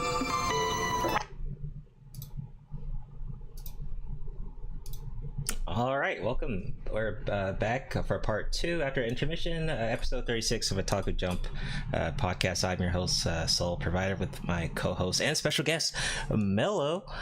Be sure to like the video, subscribe, share the stream. Definitely does help with the algorithm. If you missed part 1, you can definitely play it back on YouTube or listen to us on Spotify, Amazon Music, iHeartRadio, Anchor, and other formats in the description. All right, so we got a couple more things here to get to. Doing good on time, and once again, shout out to Mello for being our special guest. If you want to be a special guest on Otaku Jump podcast, just email us, soulproviderfiles@gmail.com, or you can join my Discord and message us directly on Discord. I have a lot of my updates on there. Sometimes we do watch parties on there, streaming, gameplay, stuff like that. A good way to stay up to date. But all right, so Metal Gear Solid 4 Remaster tease. So of course we were talking about the PlayStation Showcase that got revealed that Snake Eater 3 was coming out along with a Metal Gear Solid collection. But keep in mind that was Volume 1, right? So potentially, we could be getting a PS4, Metal Gear Solid 4 remaster on the PS5, which would be amazing. I think, and honestly, I didn't get a chance to play it. Sadly, I heard it was a great game though, but I wouldn't mind playing that again on the PC or the PS5, really. So I'm hoping this teaser or rumor is actually a reality, because I think that would be, I mean, especially like with the remakes. I'm talking about like a Resident Evil 4 kind of thing going on, you know, like they're doing with Metal Gear Solid 3. I think that would, if it gets that attention, I mean, I think it would do numbers on the PS5. But what are your thoughts on this, Mello? Anything about Metal Gear Solid or Metal Gear Solid 4? Anything? Yeah, I am not a fan of Metal Gear Solid. Not that I'm like against it, I just never really played it or cared much about it. This is like the was it like Snake? Yeah, this is Snake, yeah. Okay, the only thing I know about this guy was this meme I saw where he was it's so dumb. He's like the sound of his like butt cheeks were clapping when he walked or something. God, man. Like that, I swear that's the only thing I know about this dude, bro. So it was a little weird. Okay, so my perspective on this game is kind of skewed. Yikes. Comedy. But when I did watch the showcase, it's so dumb. When I did watch the showcase, I didn't even think that was what that would turn out to be, because the beginning looked like something completely different. Totally. So it kind of threw me for a loop. It's like, oh, okay, that's interesting. I recognize this guy. But I think I would have liked to see some gameplay. So maybe that would have swayed me a bit. But in terms of what I saw, I guess it was okay. Yeah. I'm echoing again. I hear my echo. Okay, I'm good now. So on the teaser, I thought that was like either Turok or something, maybe Dino Crisis or something like that. I didn't expect it to be Metal Gear Solid. I was like, oh shit, okay, well, all right. But yeah, gameplay would be good, maybe in the future this year, for sure. But I'm kind of like you. I'm not like a hardcore Metal Gear fan. I did play Metal Gear Revengeance with Raiden. That was fun. Hack and slash game. I did play Metal Gear Solid 4 on PC. That was fun. But I've kind of played some of the other games before that, or watched my brothers play it before. So I'm not like a hardcore fan, but I still have interest to experiment with Metal Gear Solid 4, because I never played that. I did play 3 back in the PlayStation 3 days, and so I mean I didn't beat it, but I just attempted to play it. The only game, like I said, the only game I was able to play was Metal Gear Solid 5. But we'll see what happens. But I mean, there's a fan base for it, and I'm sure they'll enjoy the game. Eisen, any thoughts on Metal Gear Solid 4 getting a remaster potentially? No, I've never really gotten into Metal Gear Solid, so I don't have anything. Okay. And side note, there was rumors of a movie coming out for Metal Gear Solid. I don't know if that's gonna come to reality, because you know how video game franchises go. God, hope not. Yeah, right. We'll see. Omega, any thoughts on Metal Gear Solid 4 getting a remaster? Definitely played damn near all of them, even the PSP Metal Gear Solid. So I'm looking forward to it. Damn, yeah, there we go. It looked pretty good.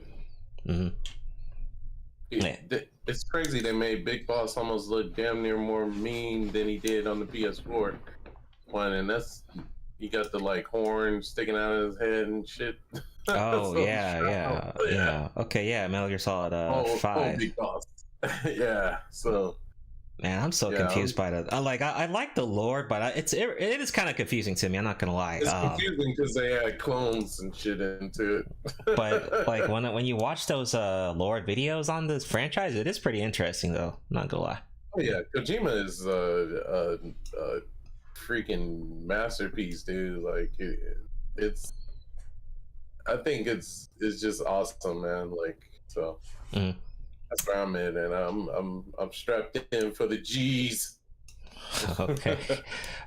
Trunks, I'm still your turn. Trunks, what do you think? Still your turn. Can't skip you. All right.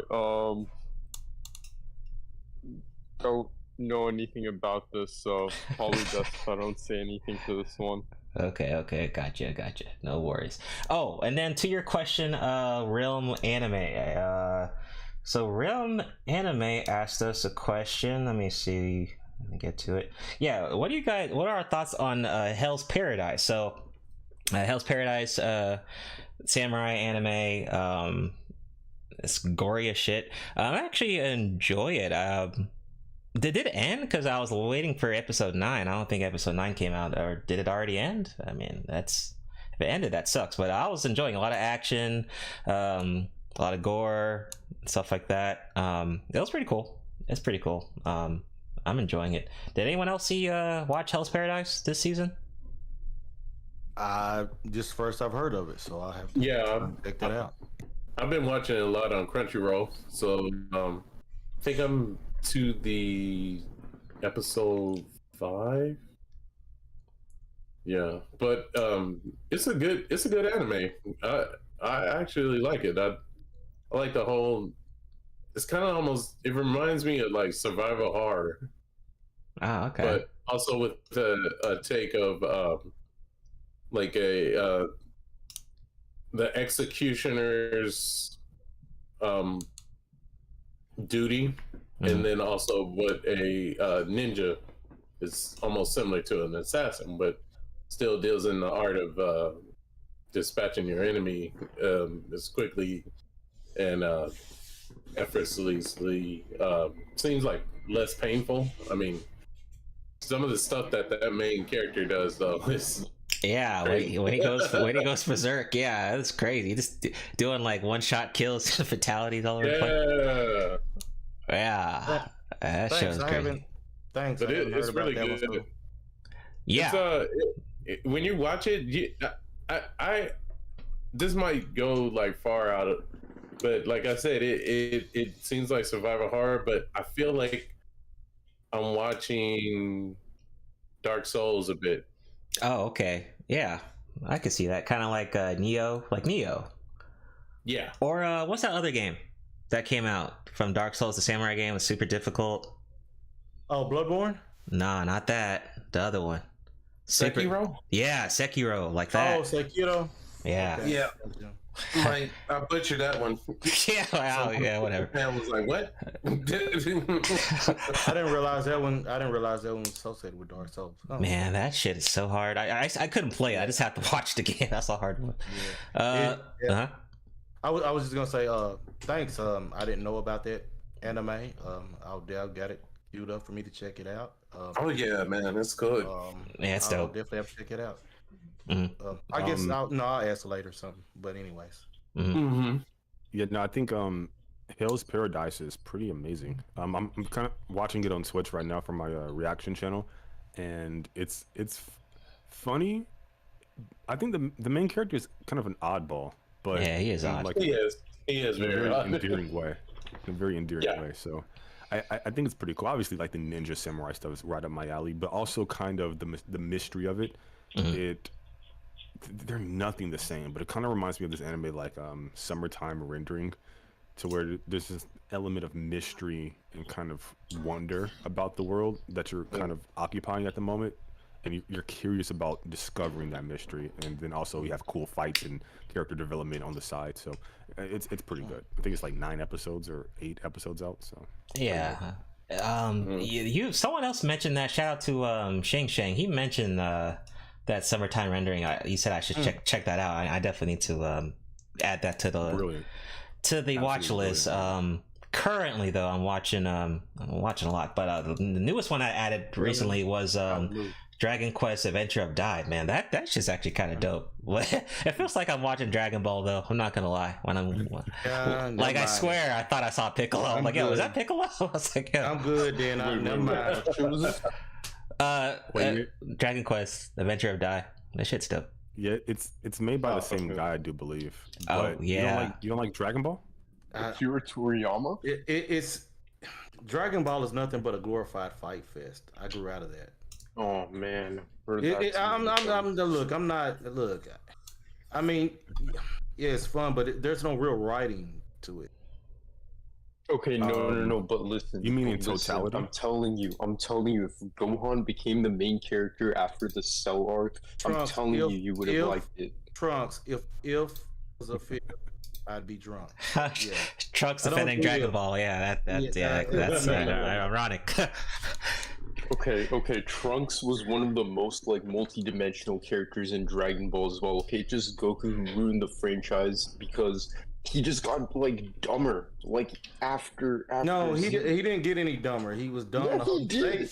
He stayed the level inciting of a war with the entire universe. He was always that dumb. That's what I'm saying. You know what? I think the main character could have been like Vegeta. That would have been cool.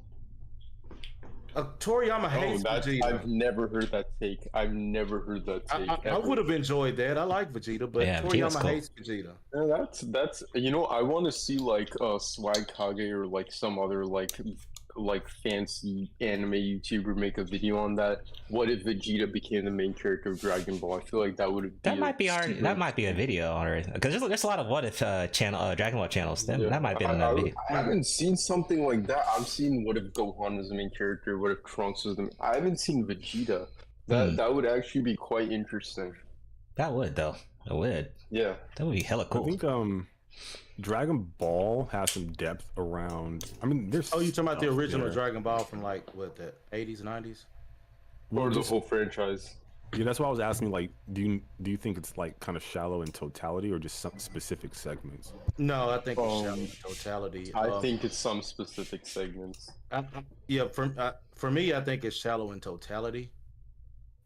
It's just a fun. It's just a fun one to watch that, there's not any real depth to it, but it's just fun. It's just a fun, glorified fight fest to watch. I think in terms of depth, it kind of, in Dragon Ball, it peaks around like the King Piccolo saga. And then I would say in Dragon Ball Z, I think it peaks around like the Android Trunks stuff. Oh yeah, I love that damn saga. Like the history of Trunks, future Gohan lying there, like kind of. But and then Trunks starts transforming. It's pretty impactful. Don't get me wrong, the Cell Saga is the best arc of it, but I'm just saying in totality, there is no overall actual depth to it. It's fun, but there's no overall actual depth to Dragon Ball. Compared to other anime, yes, I highly agree. I do agree with that. However, I'm saying that you can't categorize Z and Super in the same the same realm at all. Super is far worse. Are you telling me that Super is the same as Z? No way. No, I'm not. I'm not saying as far as quality, they're the same. But as far as not having any real meaning, yes, they are the same. Okay, fair. But not everything has to have real meaning. That's like my philosophy on it. Sometimes a fight fest can be fun, but that's what I'm saying. My bad. Yeah, I think. No, go ahead. Yeah, I was just gonna say, that's where I'm beyond it. I have to have some more depth now. I've kind of grown outside of that. I think that's why I'm enjoying the second season of Villain Saga, because it's got depth in challenging ideologies and growth in the story. I 100% agree with growing out of Dragon Ball, because I definitely have. I think that manga is a travesty. But I will say, to say that there's no depth, I think that's objectively false. Now, I think there is shallow depth, 100%, but there's definitely some layers there. Even with like the Saiyan stuff, and then them getting genocide or wiped out by Frieza, and then having to deal with that, and then Vegeta crying, begging his enemy to get vengeance for him, and I thought that was just such a layer of depth for a character like that. Just really amazing development. Even with Piccolo being like the villain and the whole Demon King Piccolo stuff, and then him dying for his enemy's son, I thought there was a level of depth with that as well. And going into the Saiyan Android Saga, You have like the whole history of Trunks stuff was brilliant from start to finish, and then you have Trunks as a character just in general is amazing. Yeah, he's super cool. The character's dying and getting murdered, like picked off left and right, and then like the son has to be the savior, but then he ultimately falls short, and then perishes to sacrificing himself to save his young protege and Trunks. I thought that was brilliant. The time travel aspects were a little wonky, I must admit, but still pretty decent. And then ultimately the conclusion with like Gohan versus Cell, that moment where Cell's doing the combat, you have no chance, fucking amazing, bro. Bruce Faulkner's music, I will say, like, the soundtrack was don't get me wrong, the soundtrack was awesome, but I have to go there. Look, we've got to admit, Dragon Ball has. Look, the only thing that's constant about it is, 3 episode long power-ups. That's what you get. Somebody just for 2-3 episodes, then they get into a little bit, then they get back to that again. It had a few good spots. I get what you're saying. But overall, Toriyama pacing could have been better, yeah. Well, not just the writing overall could have been. I mean, in the end, he does things with characters, and then he just craps on them in the end. That's what I'm saying. Is just there's not much there at all. I think from the Demon King Piccolo saga to the end of the Cells games is a masterpiece. I think the writing, it's not like super deep, but the writing, the depth is there, the action's there, the character development is there. Piccolo, Vegeta, even Gohan, his growth, like Jesus.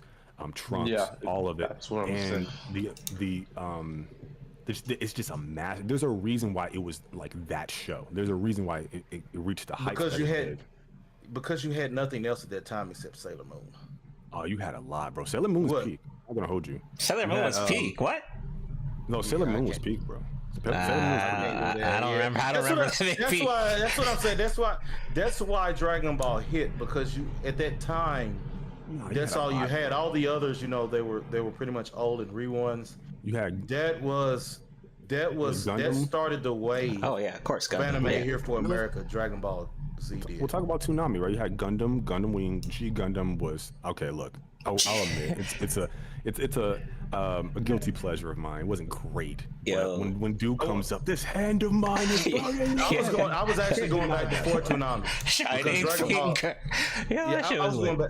I was going back before Toonami because for a while there before Toonami, Sailor Moon and Dragon Ball was pretty much almost all you had there for a while because everything else was pretty much reruns. Well, I mean, like in America. Yeah, that's what I'm talking about here. Yeah, and we had Ronin Warriors. Oh yeah, Ronin Warriors was dope. Yeah, I forgot about Ronin Warriors. People weren't really up on Saint Seiya back then. Wait, Gundam Wing I thought came Saint Seiya was a little bit later. Saint Seiya was good. Dragon Ball's run was like a while. Like But what I'm saying is those came in because of it. That's what I'm getting at. For a moment there early on, you didn't. I forgot about. Ronin Warriors. Those 3, Sailor Moon, Ronin Warriors, and Dragon Ball Z were the ones that you had, before that whole starting of Toonami craze to bring in anime. Okay, Aizen, pushback, right? My bad. There's Dragon Ball there's a lot of elements, like Dragon Ball was the blueprint for a lot of the shonen stuff, right? I mean, there's a lot of elements from even Bleach, One Piece, everything that Dragon Ball had originally, right? I mean, the smashing into the buildings, the energy beams, the charging, that all came from Dragon Ball. The power up, even Naruto, all that stuff comes from Dragon Ball, really. If you didn't have Dragon Ball, I mean, you wouldn't have Bleach. I said it's a great starter for young adults. I think everybody overhypes it off nostalgia. Yeah, that's the thing, because I was fucking 10 years old, maybe younger than that, like 7, 8, 9 years old, watching Dragon Ball and remembering it now. Like, I'm just remembering not necessarily everything I watched, but how I felt watching it back then. Like, seeing all this shit with, like, time travel, Trunks, the androids just wiping out everyone. I was like, oh my god, because I was like this little ass kid watching this show about you know, I mean, we've all watched it, so Yo, back I think watching it now might be different. Yeah, watching it now, yeah. Yeah, don't get me wrong. It'll be on the Mount Rushmore, but as far you know, just because of the impact it had.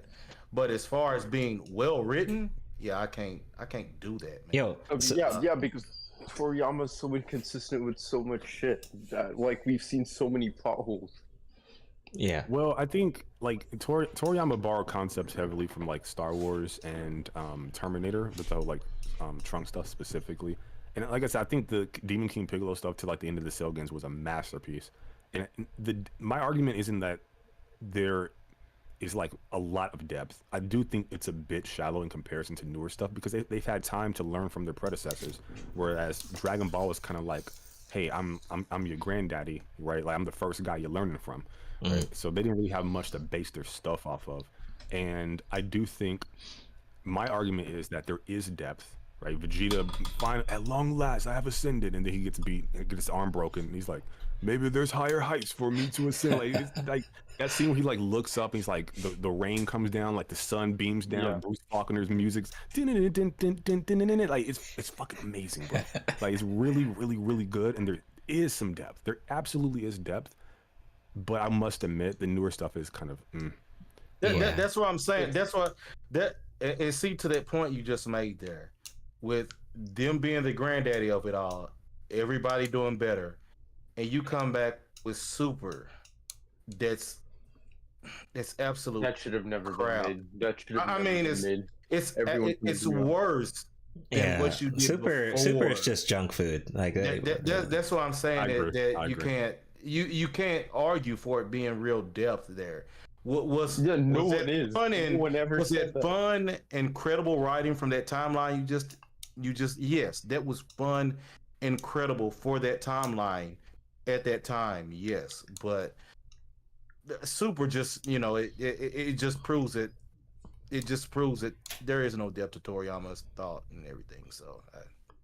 I think I don't want this to be like a continuous thing. So I know you guys. Yeah, my bad. Like a set path that you guys are walking. But I'll just end my personal thing by saying like, I do think there's depth, and I do think it's a masterpiece from those points I mentioned. Yes. That monologue where Trunks is like talking about him and his time with Vegeta in the chamber was brilliant. Oh yeah. And like Vegeta, his monologue when he's like how he became a Super Saiyan. Like he was on that planet, he gave up, and that was a great moment. Fucking brilliant. Like Trunks seeing his master dead, his eyes are all whited out, he's just crying, and like the rubble starts shaking. He's brilliant. Like there's just so many great emotional beats, and everything just came together to create like a perfect thing for its time. And I think it deserves some praise, but I'll leave it at that. Highly agree. I want to wait on that. Go ahead. Oh no, I was just gonna quickly say that on that note. Mello, I think that Boruto actually has more character depth than Naruto does. Oh, by far. Wait, what's your comment again, Trunk? Say it again. I think that Boruto, just not the whole show, but just Boruto's singularity, just Boruto himself as a character has more depth than Naruto does. What? I don't agree with that. I think he's a more multi-dimensional character. Whoa. Well, if you have time to explain, I would love to hear it. But if not, yeah. Oh man, I wish. But if we have to get going, then yeah. But I have my reasons for saying that. To your comment about G Gundam though, like G Gundam was like Dragon Ball Z mixed with mechs. That shit was so brilliant. Cool, man. Dudes were going like Super Saiyan. I was like, yo, G Gundam's so lit. That show was so the good. Shit, man. Shining. Even though Gundam Wing was the best of the Gundams, but yeah, G Gundam was. G Gundam was crazy. Gundam Wing was off the chain, dude. Like, I definitely digged every episode of that, but G Gundam took it almost into what the homie Asian Sam always says, what is it, the glorified fight fest. Oh, that is 100 billion%. Yeah. The only depth there really, I mean, there's some, but it's just environmental stuff with the whole Dark Gundam and humans destroying the environment and stuff. Yeah, like the that. pollution. But, yeah, it's like Captain Planet, but just like on 1,000. Oh man, cheating. No, it's funny. All right, go ahead, Mega. Okay, I'll just add in like you just the announcer got you so hyped because everyone was representing their one nation in fighting, and we do that as humans with our sports, of course. Enough where it's like even international teams and like you have the very trending and popular soccer. But every time you would just hear like Master Asia or the Gundam of the East, like that, you got hyped. Like definitely. I mean, I might be biased by saying this, but I always thought the American Gundam was the shit. Chibbity Crockett, I think that was his name. Yeah. That I mean, go back and listen to the soundtrack of G-Gun. It's just so good, bro. And definitely. The soundtrack flares up, and then this hand of mine is burning red. Like it's amazing, bro. It's over the top. It's kind of campy and corny, and almost like Good in Ligon. This is ridiculous. Yeah, I was about to say that. Amazing at the same time, so I love it. But I definitely can't knock though that the Dark Gundam, or well, Master Asia's Gundam. That's what it's called, right? I just know. I think it's Master Gundam. I don't remember. Yeah, I think it was Master Gundam, but that design for a Gundam was the shit. The devil horns. Yeah. Yeah. I mean, when I was a kid, I had like the SD version of that, like the SD Gundam little chibi toy version. Oh, the one you kind of put together. Yeah, I had that one. Yeah. I like those more because they were more sturdy. The actual ones were like Gunpla models, so they broke apart easily. So I hated those. But yeah, you had to be very delicate with those when you move them. I think or you glue parts together too. But anyways, my bad. I think there's two models though in that anime that I think were they were trolling. It was that like the Mexican Gundam or whatever. That shit was so racist. And Gundam Kenya. I'm like, yo, what is that design? Like, it was like a zebra or something. But Omega, get to your article. We need to get to this Final Fantasy character thing. Okay, cool. So we all know that Final Fantasy 16 is coming out. Woohoo to that because it looks amazing. I almost even told myself, wow, Devil May Cry looks awesome. Like, when did they come out with another sequel? But no, this Final Fantasy 16 is going to be off the chain, but it's going to include a vast amount of guest characters that are going to be playable. So I thought this would be kind of cool to just go over the time. We've had 8 of the youngest playable Final Fantasy characters that could possibly make a guest appearance in the Final Fantasy 16. So we have Krill from Final Fantasy V. Joins your party definitely late in the game.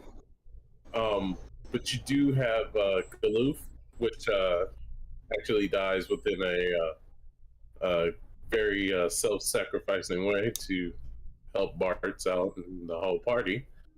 But when you get this character, it's basically entrust her into helping Bartz where he won't no longer be helping. But the amazing abilities that he has, which are great, you don't go through leveling up and getting those again. They're already there once you get Krill. And I just like to add that the grandfather was at, I believe, 60, still kicking ass. So when you got this character, it was pretty awesome. If this is going to be a guest character at 16, that'll be awesome. Definitely want to let you know the age too. I don't know if it says. No, it doesn't say. But I guess it's very young now. But we have 7, which is Hope from Final Fantasy 13, and is also 14 in age. Yeah, so I always thought that equipped with a boomerang shows almost his childlike nature, even though a boomerang really, fucked you up. But Hope does at least get redeemed in these sequels as he ages up. The death of his mother, and will not let anyone forget, was like a drive for a teenager at that age and dealing with the party and being involved in such turmoil would be awesome to see as a guest returning. We have at 6 Larza, which is Final Fantasy 12 and is the age 12. When he first joins Vaughn and others, he goes by the name Lamont, but Larza doesn't want to let them know that he is the one Emperor's son and the brothers to the game's central antagonist, Vane. I thought that when he showed up, it kind of complicated a situation, but he did fit in well. And as far as like his battle techniques and tricks were pretty interesting. At 5 we got Realm, which is Final Fantasy 6, and Realm is 10, while his grandfather Strago is 70. They are both mages, but Realm has a unique ability to paint monsters in battle. So basically, he would just be armed with like a piece of paper and a pen. But by doing that, he's using their secrets, which is sort of like a blue mage adjacent job. I would definitely like to see that involved in Final Fantasy 16. Unfortunately, of course, the relationship between Krill and Goluf, neither Realm or nor Strago dies in the game, so kind of like a bonus for them. We have Radia, which is from Final Fantasy 4, and just another mage, and basically all of these that I'm going through, they're most likely mages. So I believe there's like some correlation between when you have magic involved and then that kind of bit of spark of childlike outlook. Like these mages are like pretty badass, like in like their fields or whatever their job title is. But this person is at 7. Joins early in the game and very strong mage and is part of the final lineup party of your members during that game. So we have at 3 Eiko, or I could probably be pronouncing it correctly. I think it sounds like Eco, but that's from Final Fantasy 9, and she is only 6 years old.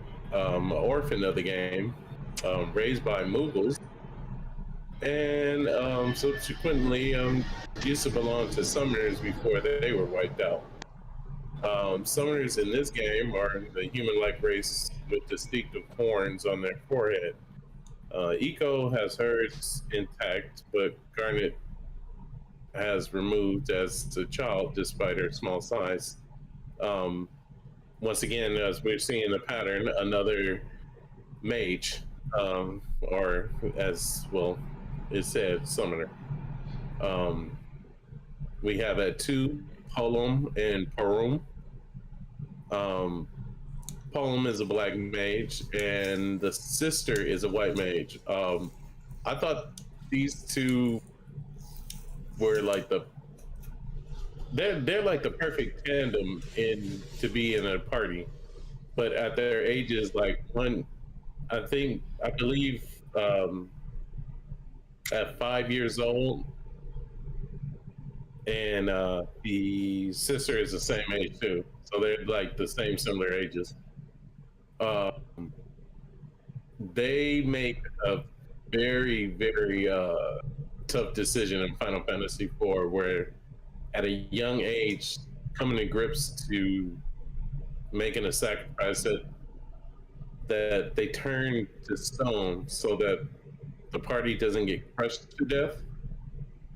And I mean, that's really heavy in knowing that, like, just to procure the party's goal, that they went at a young age to sacrifice for themselves. It's tragic for at that time, but they do eventually get resurrected by the time the credits roll. And last but not least, we have another mage. As I said, they're going to be all mages. We have Vivi, which definitely constructed from black magic to be purely destructive, but at a young age was rescued at 6 years old. Instead of being used as a tool right off the bat, Vivi did have some time to actually have somewhat of a childhood. So I believe that what balances out the full intensity of being a dark mage at a young, very age. But I like his design because if anyone's familiar with Final Fantasy Tactics or some of even the old Final Fantasy, like 1, 2, and 3, he's definitely the outfit or the class title of what a black mage is supposed to be for Final Fantasy. And yeah, that's all we got. I mean, he does have a very tragic backstory, but toward the end of the course, the final cutscenes, like he has a lightheartedness to his disposition. But yeah, be on the lookout for Final Fantasy 16 and these guest characters. Okay, that's cool. I think Final Fantasy comes out like the 23rd of June, I think. So it's not too far off. Yeah. I'll give Street Fighter 6 some time, but I mean, they're not really competing. They're different genres. Anyone have anything to say on this one?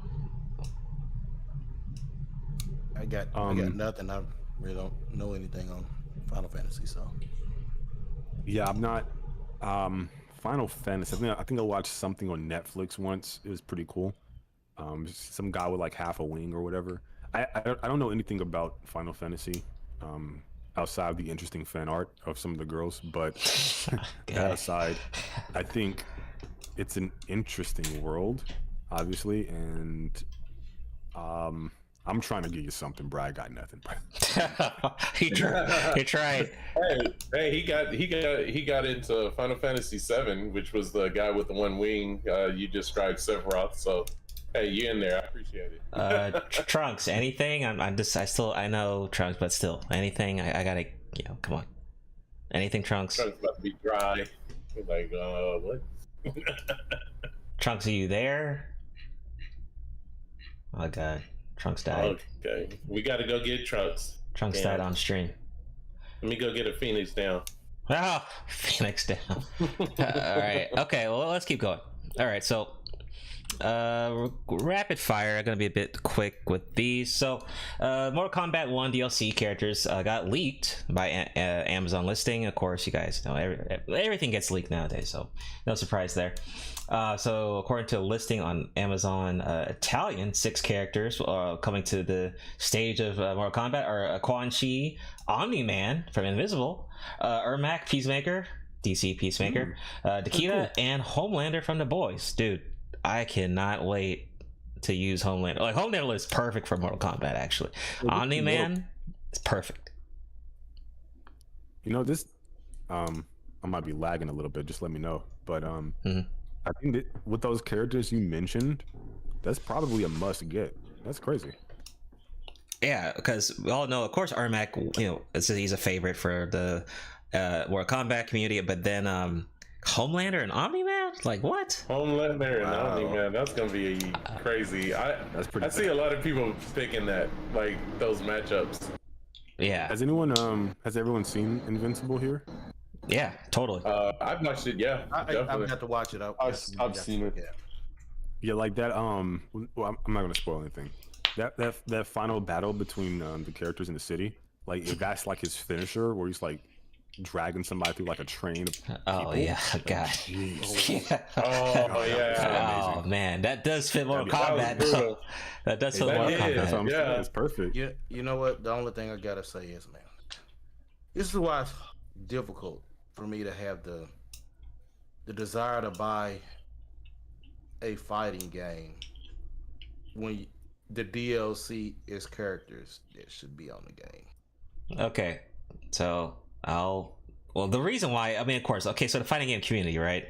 It doesn't really make sense to just give you all the characters all in one season because, I mean, how are they going to make money? Like, so example, Street Fighter 6, right? You're not going to get Akuma till next year spring or something, right? I mean, why would they give everyone Akuma the first season in? Like, it doesn't make, they want to, they want people to buy in.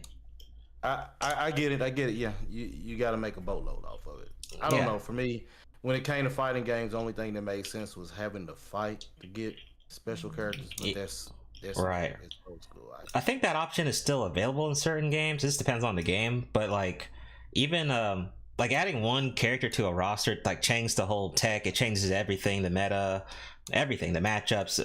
So imagine like, I mean, because you add all the characters in there. I mean, what's the point? Dragging on the seasons, and they would lose money that way. So that's just the way. That's milking it basically. If Yeah, I get what they're doing. Yeah, that's what I'm saying. It's difficult for me to buy one just for that. I mean, yeah, but that's me. What else they said? They said so cameo characters: Johnny Cage, Tremor, Macabado, Farah, and Chameleon. I don't really know all the Mortal Kombat characters. I think Tremor is a ninja though. Johnny Cage, I know him. The other three I do not. But pretty exciting though. I've heard before, but I can't remember. Right. Pretty exciting though. Can't wait for that. Do you This is Mortal Kombat 1. Yeah. I feel like okay, so I feel like this might be a dumb question. Go ahead. But is this like a remake? Like, what's the story about? Oh God, yeah, I won't be able to answer the story thing, but it's a reboot, right?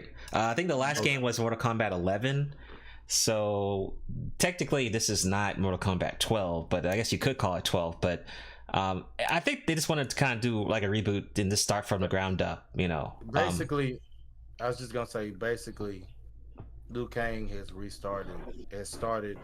created a new Mortal Kombat universe. Okay. Yeah, there you go.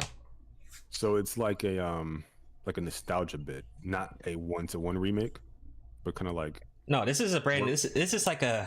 Yeah. No, let me not call it a remake. It's not a remake. This is a new game.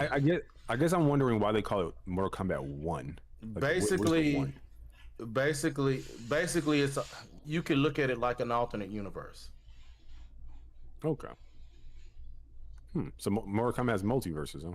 That's interesting. Well, not canon, but you can look at it that way. Yeah, basically, because Liu Kang is the fire god, and he's started a new multiverse or universe or whatever. He's created a new Mortal Kombat universe. So I don't want to spoil anything. Yeah. So I don't know too much besides like videos I've watched about the lore. Isn't Liu Kang dead?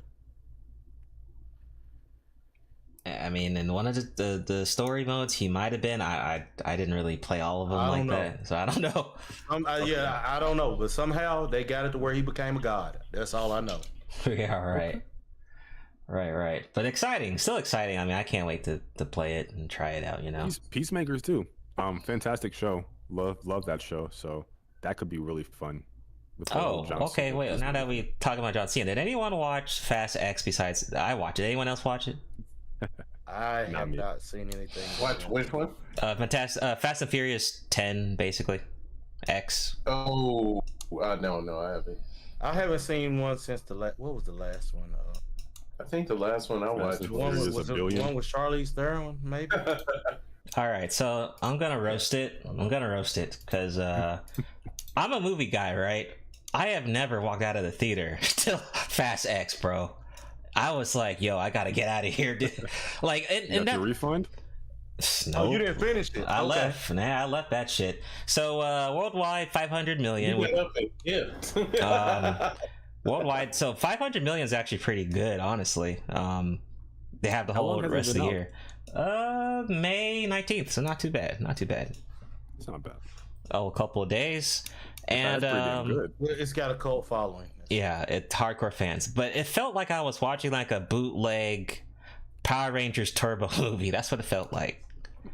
Like these Negroes didn't want to, like, you know, they didn't get to like they didn't talk to Zordon and get the Transformers yet to like morph.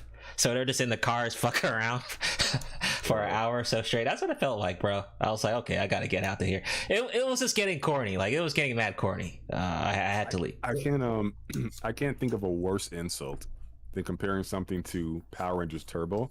Yeah. That season in particular was awful. So to compare something to that and then say it's oh god. So yeah, it was bad. It was bad. Only thing I know to say is it's been falling off for a while. After about the fifth one is kind of like when it was kind of like, yeah. I think the first two are good. I just don't remember all the other ones. The first two was cool though. I didn't mind it. Yeah, those are the better ones. Yeah. And I ain't gonna lie, man. It was after Paul Walker, it was kind of like that. That's whenever you could tell it was really kind of. Yeah, so Vin Diesel's basically like the Red Ranger. He's just the Red Ranger of the movie. Just call him the Red Ranger. Pretty much. I liked Hobbs and Shaw. I thought that was pretty fun, dumb popcorn movie. Oh, I like yeah. The Rock and Jason Statham together. That's a good combo. Yeah, that's a good combo actually. Yeah. Other than that, I like Charlize Theron. I really like her. But other than that, there's nothing really there for me. I think there was like some drama between Vin Diesel and Dwayne Johnson, but I forgot what it was. There's always drama between. Man, they don't like each other or some shit, right? Well, he didn't get it wasn't just Vin Diesel. He rubbed everybody that was a part of that team the wrong way. Part of that, yeah. He rubbed all the OGs the wrong way. So it's beginning to say, you know, who was the problem. I don't know. Oh, okay, gotcha. Yeah, that fight was real. He rubbed everybody the wrong way on that whole. I'm noticing this trend where The Rock is he was beloved, and now everyone's starting to hate him. So he might need to do something with his PR team about that. But yeah. Yeah, it's strange. He might have to do something in period about that, just personally. But I mean, whenever it got there, and you got a whole cast of actors for this franchise, they're like, yeah, we can't. Me and this dude ain't getting along, and it's not just one person. It's multiple. Yeah, and he was the reason why the dude from Shazam, that's why I didn't have a collab, because of him. Like, you know, the actor, the lead role wanted Black Adam to be connected to the movie, but you know, I think he wanted Zach Levi. Even though that was man, look, that was DC's fault. I mean, if you're going to get him. If you're going to get Black Adam, and the whole point is for him not to be the big bad for Shazam, then yeah, it's like, what the fuck? That's on DC's, that's on their fault on their end. Yeah, my thing with The Rock, and it looks like you have some other segments you want to hop to. I'll just say my thing and be done. I will forever be a fan of The Rock, all the way back to like the WWE days. Like, finally The Rock, like, that's my guy. He can do no wrong to me.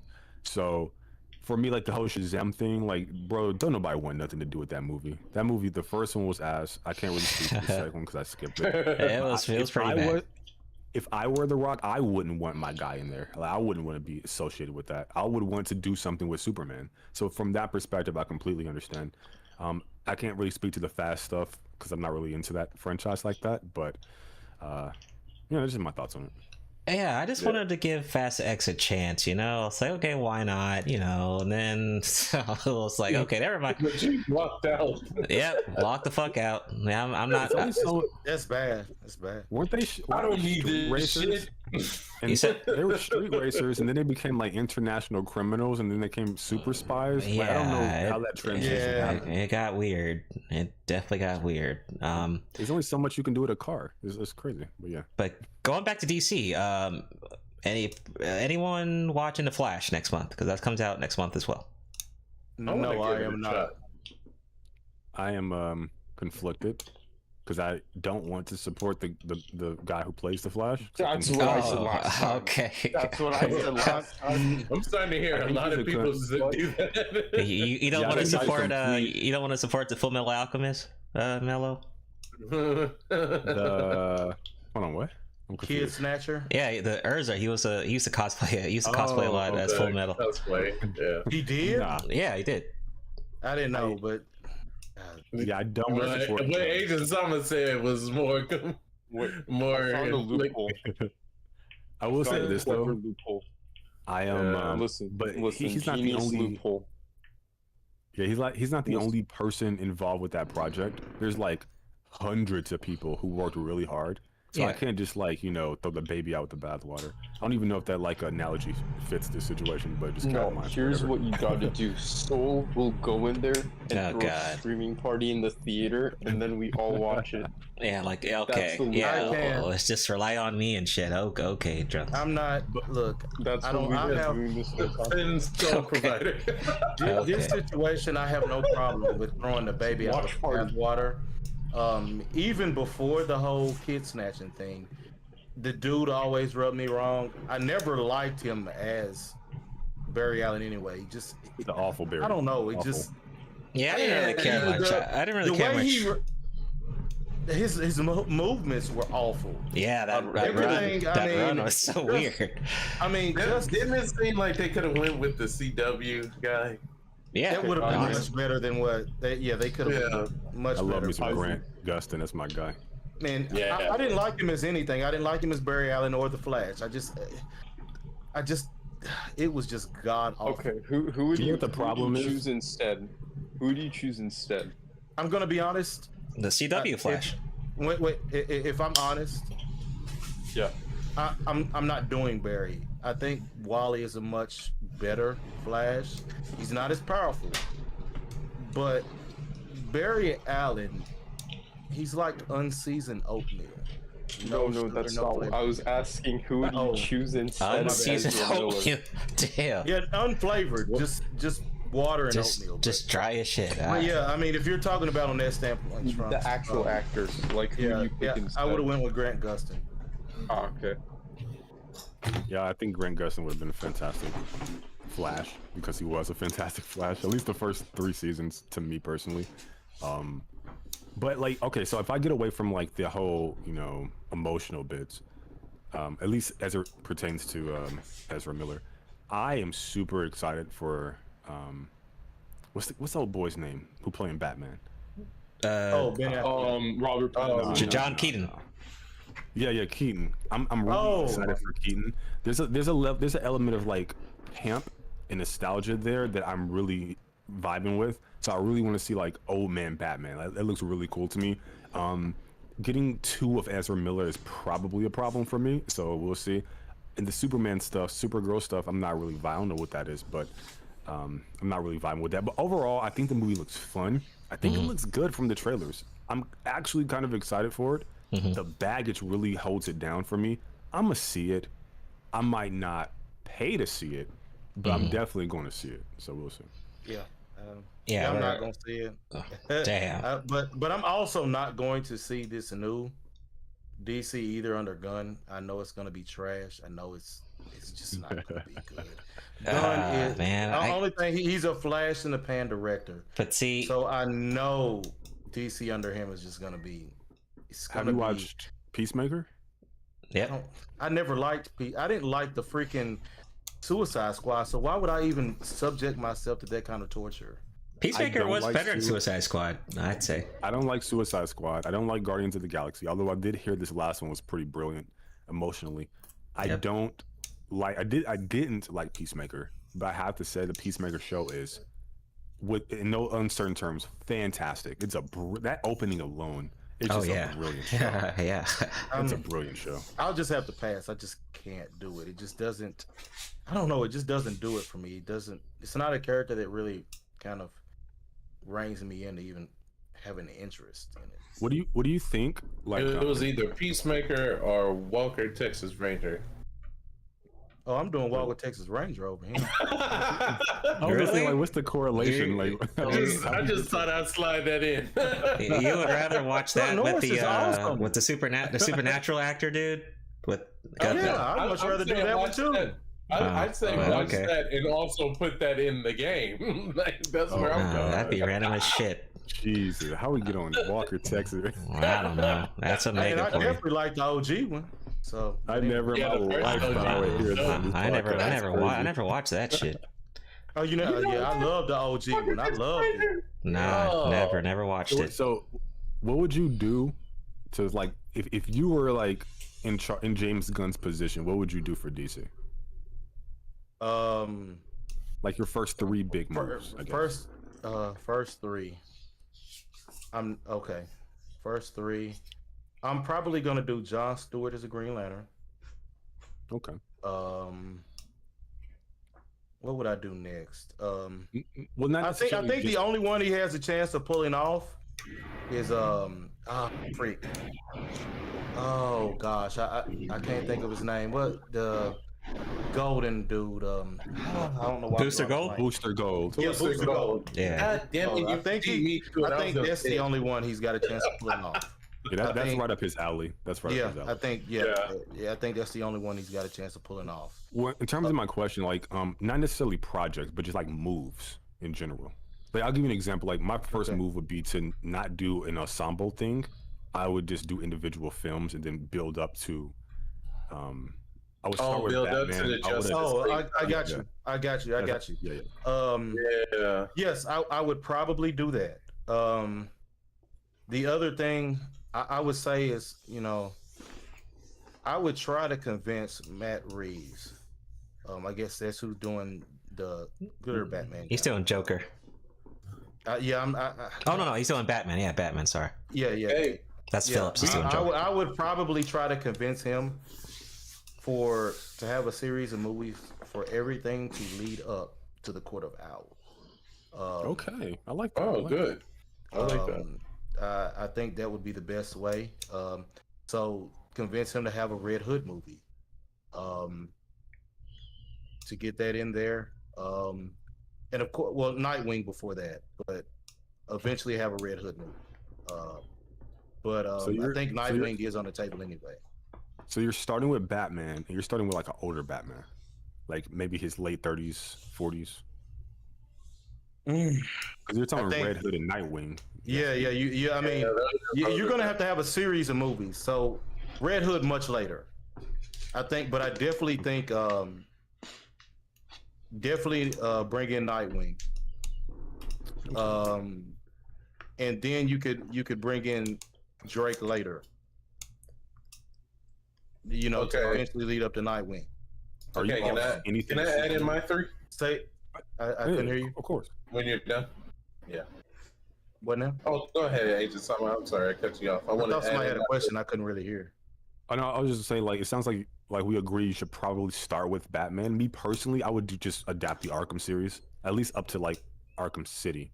The last one, Arkham Knight, was kind of ass. Okay. But no Superman. Golly, Superman. It's a tough one to do. This is a tough one because I'm gonna make it real simple for you guys. I think I'm gonna go the round. I would have went the round that Henry Cavill wanted to go next with Brainiac.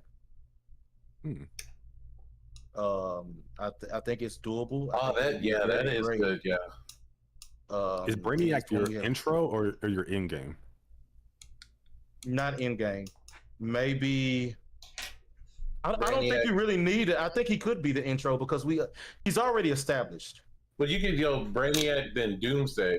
The character back on Doomsday. You know what I'm saying? You can't do Doomsday as an intro. Doomsday is too hard. I'm Doomsday really not leads into all the multiple Superman though. Yeah. You know, I don't want to do that cool? one. I wouldn't want to do that one. Oh, okay. If you had your overarching villain for like the trilogy to be Brainiac, and from the very beginning he's been controlling the first movie's villain to do some shenanigans, because I think Doomsday, you don't have like the emotional element. He's just like a brute. Yeah, I agree. Hey, That's all he is a brute. That is a great idea because even in the comics, there was a situation where Brainiac had infested Lex Luthor with nanomachines. That's what I was gonna say. And at the end of it, the twist is it's Lex. Yeah. No, I can't have Lex being smarter than Brainiac. Well, it's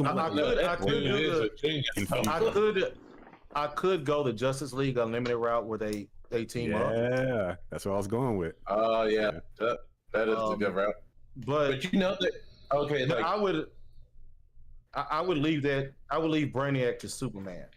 If I'm honest, if I'm doing a big one, it has to be Apocalypse for the overall scope of the DC.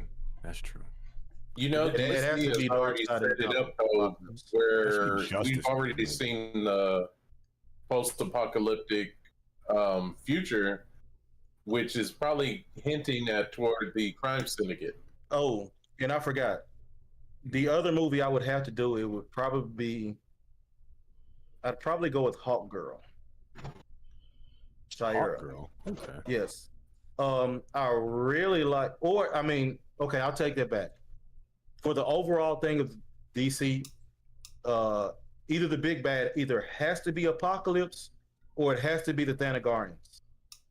I think you can make it work with either of those two. I don't see the Court of Owls working, because look what happened with that Gotham Knights TV show. That shit's ass. Well, I mean, it's TV. It's regular TV, so I can't. Yeah, it's a regular TV. Court of Owls could work in the overall theme of the Batman universe.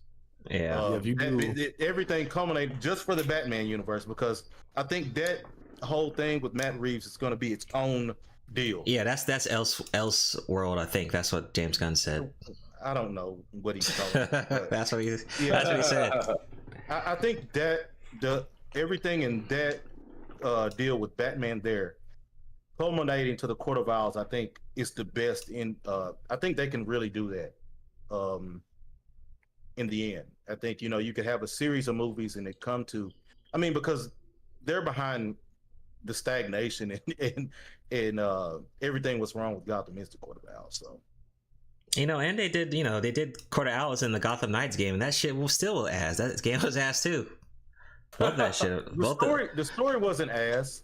It was. Yeah, I mean, okay. Yeah, the story was cool. It was just, everything else was ass. I know what it is. Everybody expected Batman.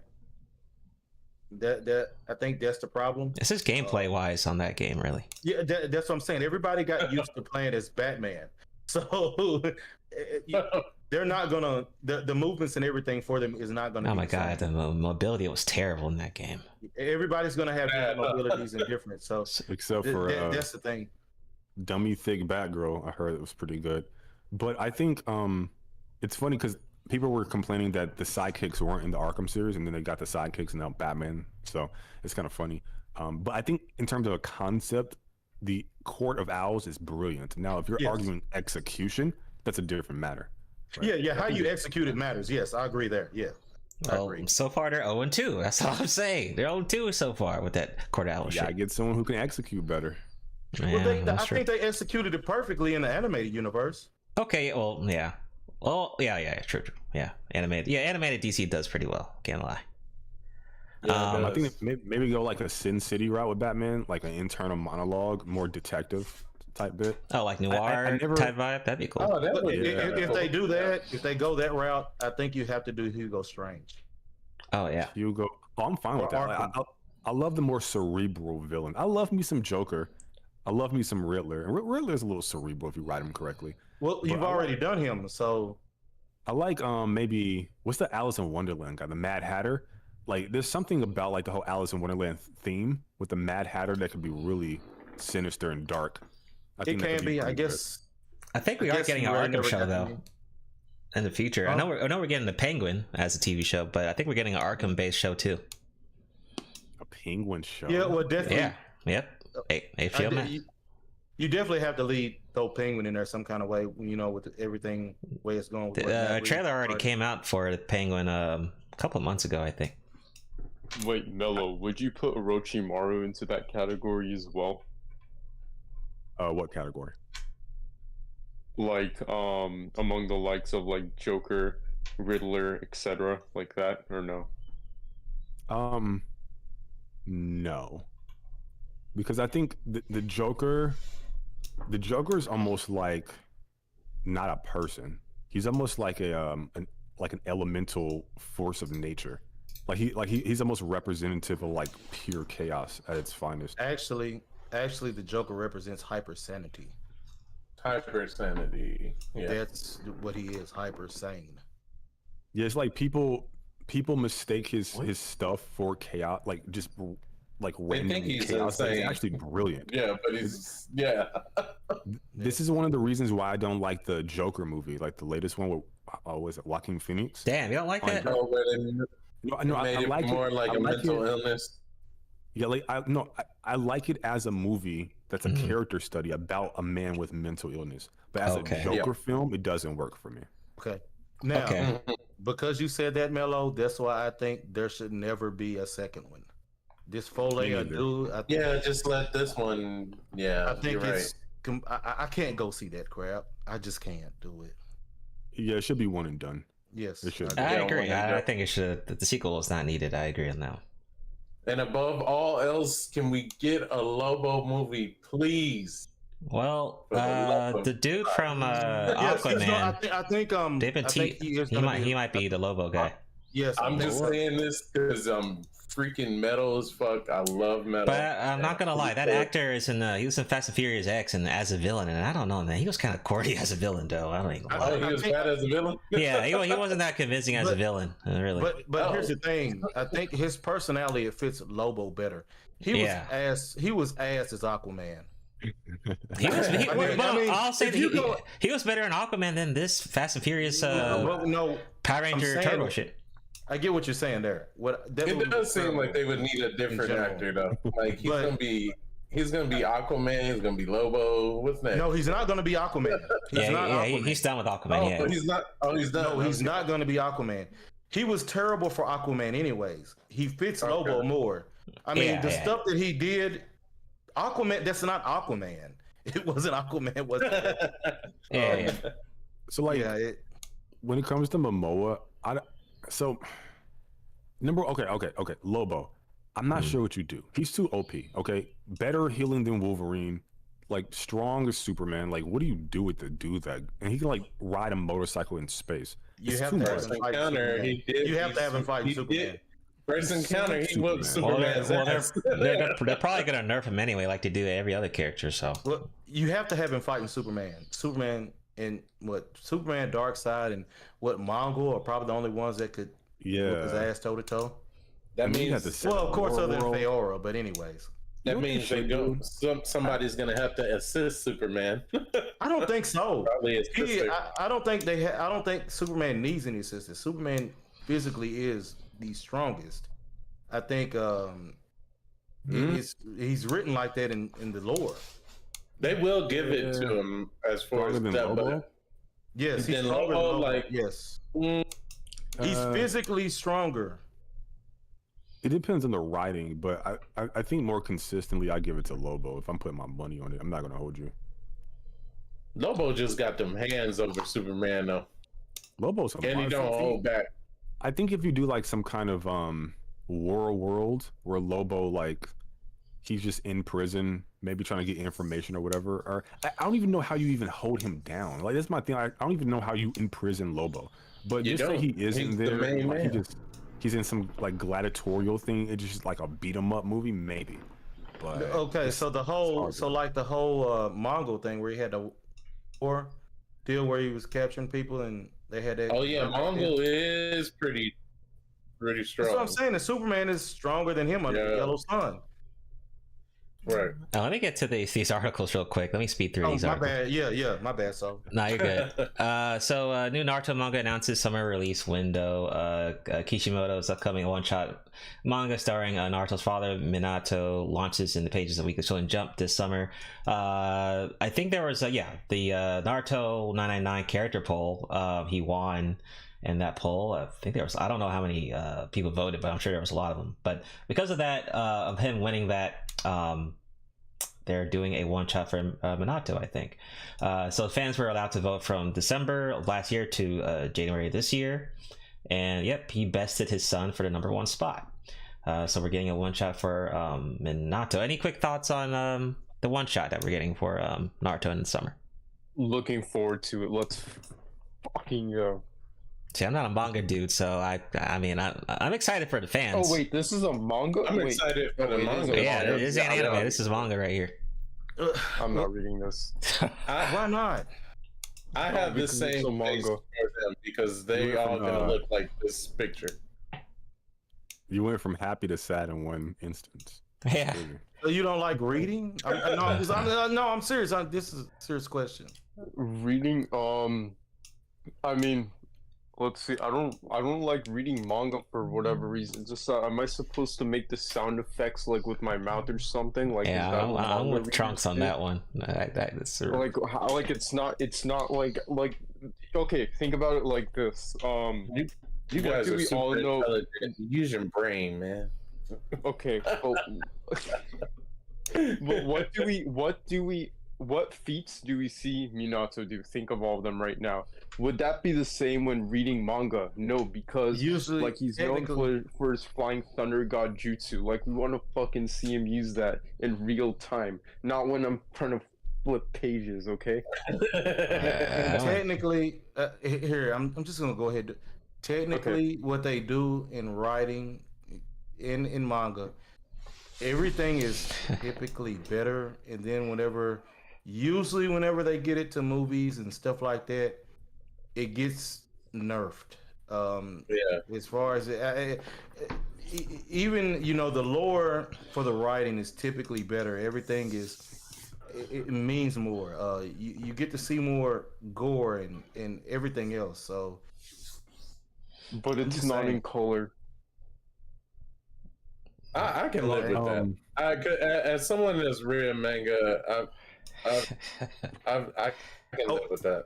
Here's a selling point. But only thing with me, I have a pretty good imagination, and I will be in my head making those sound effects like whoosh or slap or slash or stuff like that. So yes. Hey Trunks, if you're supported by getting the manga, that encourages them to do an anime. All right, let's cop the manga. Okay, I'll buy it. We'll just look at it and you know. Yeah, I mean, that's the whole reason why we're getting the whole 1,000-year Blood War arc for Bleach. Okay, that's true. Because people are buying the manga. And yeah, people kept talking about the manga like forever. Bleach was still like a conversation. But Miller, what do you think about the? Are you covering this? I know you probably already know about it already. Yeah, it's kind of a thing in our community. So one of the series I cover is Boruto. So that's on like a hiatus. I think I was told that it's on almost like 6 months hiatus because they need time to do this manga. So that is kind of frustrating to me if that's true. But getting beyond that, the Naruto top 99 voting, you got to understand, like, I covered Naruto Boruto primarily. I'm like, there's characters like Kaguya, the Otsutsuki. I'm looking forward to getting more information about like this alien species who are like the main antagonists right now in the series. Of all the characters to vote for, voting for Minato is just disappointing. I'll just leave it at that. Why? Why? So it's disappointing because what I want is something that progresses the story as it currently is forwards, and Minato is just looking backwards. And to me, I'm okay with that. In fact, I think they should have never done Boruto personally, and I cover Boruto. I think they should have covered the era of Warring States with Hashirama and Tobirama. I think they should have done some stuff with Fugaku Uchiha, Sasuke's father. There's a lot of lore in this series. That would have been cool. No, that's Fugaku. Wait. Oh yeah. Okay. Yeah. Fugaku was really fucking strong, wasn't he? Yeah, like the whole Uchiha coup d'etat and stuff like. I think there's a lot of stuff they could have covered, but they chose to move forwards. So if that's a choice you're making, then stick to it. I don't need them to go back to Minato. And to be honest with you, as cool as Minato's 3 jutsu that he does may be, he's a kind of boring character. And I know this might be blasphemous for some people to hear, but he's a nice guy. He has his little funny quirks with his naming jutsu, but he does like 2 jutsu, Rasengan and Flying Thunder God, and an occasional Shadow Clone. So in terms of his jutsu, I'm not sure what they're going to do with that. In terms of his character, he's too much of a nice guy, blah, blah, blah. In terms of, like, what is the story about? Like, it's just kind of frustrating to me. I think this is just going back to my point about how Boruto is a far more interesting character than both Minato and Naruto at this point, because he can use a multitude of jutsu and he's only like fucking like 12 years old. I mean, right now in the anime thus far, at least at the point where I'm watching.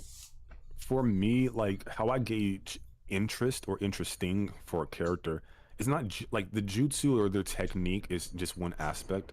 It's like the story surrounding them, the character surrounding them, their character development, their impact, how the villain interacts with them. Are they proactive, reactive? Like, I look into a lot of these things. I do like analysis and theory videos and stuff like this. So there's a lot of depth I look into with these characters. And you're right. I do think Boruto is a far better character than Minato. He has a whole series surrounding him. Yeah. But I think Minato, it was an opportunity for us to get something, I think, a little bit more important. And they squandered that opportunity for. I'm trying not to insult anyone and say like this was like a small-brained, very. This is what they voted for, Mello. So say it. Yeah, go ahead, roast them. This is what they voted for. I thought they would have done something a little bit better. I mean, look, I did a podcast with NC Hember. He's like a big Naruto content creator. Yeah, I heard of I know him. Yeah, and like we were by the way, I folded him in Jeopardy. Okay, I just want to put that out there as many times as I can. Anyway, but we were talking about like he wanted him and Naruto explain. Yep, know him too. He's cool. Yeah, we had him on the podcast too. He's amazing. He got us hooked up with Anime Balls Deep. We did a podcast with them too. Okay. Oh, really? Damn. Naruto's explained for that somewhere. Yeah, Naruto explains the homie. He's great, bro. He's a great guy. But so. They were talking about like voting for like the sound guy who fought Shoji in part 1, the Sasuke retrieval arc. So like people had agendas basically that weren't mine to advance the story and learn more about like the most interesting clan in this verse. Their agenda was funny stuff, comedy, let's do dumb stuff, let's blah blah blah, or vote for our favorite, whatever. So it was just a little disappointing. But hey, Mello, are you really that surprised though? No, absolutely not. That's true. I mean, not surprised, but definitely disappointed. Definitely disappointed. Okay, well, then you have to. I was gonna say, if you're disappointed, you have to be disappointed in people, because this is people don't want anything. They want only fun, simple, and dumb. They don't want anything more than that. Right, and on that note, that's also why Boruto's a more interesting character, because Naruto has this like certain set of ideals that he just keeps sticking to over and over, and that's what people want to see. Boruto, on the other hand, is not such like I would say a squeaky clean character. Like he actually, I don't know, like he's more relatable in a sense. Like for example, if we take it way back all the way to like the Chunin exams, like he decided to essentially cheat and use like a fucking ninja tool to win, right? And Naruto would have never done something like that if that same tech was there back in his day. He would have just like, I don't know, fucking broken it and said, no, I'm not gonna do this, right? But that's just like one small example of what I'm thinking of when I say that Boruto is a more interesting character. I think that I really like Kawaki. And I think that last episode, before this hiatus, Boruto's decision for me is what made him more relatable. That's what I'm saying. I didn't want to talk about that because spoilers, but I didn't, that's why I didn't go into any details. But yeah. His decision to want to go along with him and Kawaki being on the same page, I think ultimately, therefore, I don't know. That's what made him more relatable. He's not. Naruto's still a dingbat. Yeah. Right. And if we even go to what was it, that the Hidden Mist Village arc, have you guys, I don't know if you guys have seen it, but the Hidden Mist Village arc in Boruto, like his decision to essentially I'm trying to say without spoiling it, but to do it also for YouTube guidelines, to essentially volunteer to we say do what he did on the boat. On the boat. His decision to, like, do you see Naruto ever doing that? I don't think so. So that's another example of what I mean. I'll just say this. I think when it comes to like Naruto, it's a better series than Boruto. I won't mince words about that. Yes. Yeah, I agree there. But I do think Boruto has way more depth than people think, than I initially thought, because I was clowning Boruto for a minute. I was covering Boruto. But I do think there is a depth there, 100%. Naruto's depth, he's a very reactive character, and so is Boruto, to be honest. But a lot of Naruto's depth comes from the villains. The villains really move the story forward in a meaningful way, and I think that's what they should do. The villains are brilliant. They're the highlight of the Naruto series to me.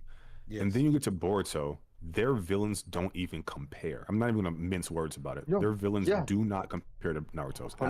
That's kind of like Tokyo Revengers, where you don't really care much about Takemichi, but you care about the people around him more.